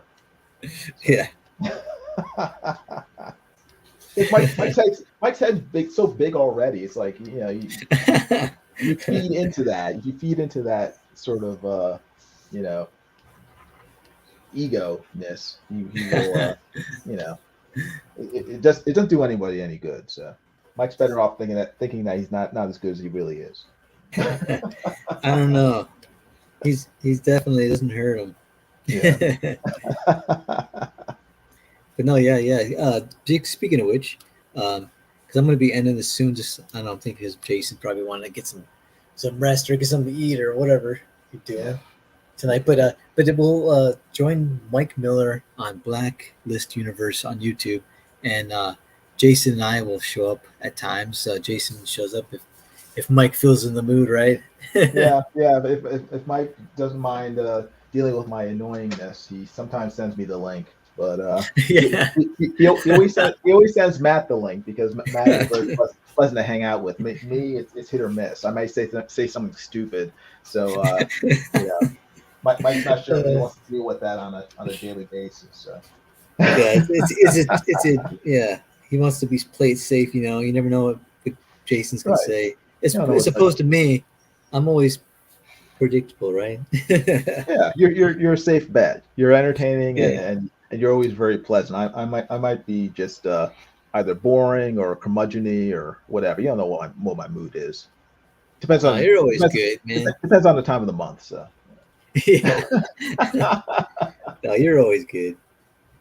I've never seen you in a bad mood. yeah. Not that you never don't get it, but I don't see it. Yeah. My wife. But sees no, it. your wife sees it. Well, Yeah. tell her to, be gentle. Yes, I always do. She scares me. Gentle. She knows how to disperse a crowd, so to speak. So Yeah. She might have worked for CIA or NSA or she DA could or have. something. I would not be surprised. She's like, I was a bodyguard for Tom Selleck's wife. I was a bodyguard for Tom Selleck's bodyguard. So Yeah. Who taught Tom Selleck's bodyguard? Like, yeah. oh man. Yeah. So you check us out on our channels, obviously, but also link in the description. But check us out on Blacklist Universe, Mike Miller's channel, which is an awesome artist as well. He does Funky Monkey Frat House NFTs, worked on Game of Thrones comic covers, his own Lone Star comic, and Injustice for DC. But check us out. We'll hang out and draw and talk shop or just talk trash. No, we talk about comics and TV shows, and we disagree on a lot of stuff, but we have fun doing it. Yeah. And we agree on a lot of stuff too. But check us out there, and thanks everybody stopping by. It's good seeing everyone, even though it's late at night or early in the morning for you. Hey, Tungsten's here. Oh, Co-creator of Modded. Oh, awesome. Good to see you, Fantastic. man. Yeah, he's funding the co-creator. Yeah. He Can't wait says, till your comic comes out. Jiminy. Yeah. Yeah.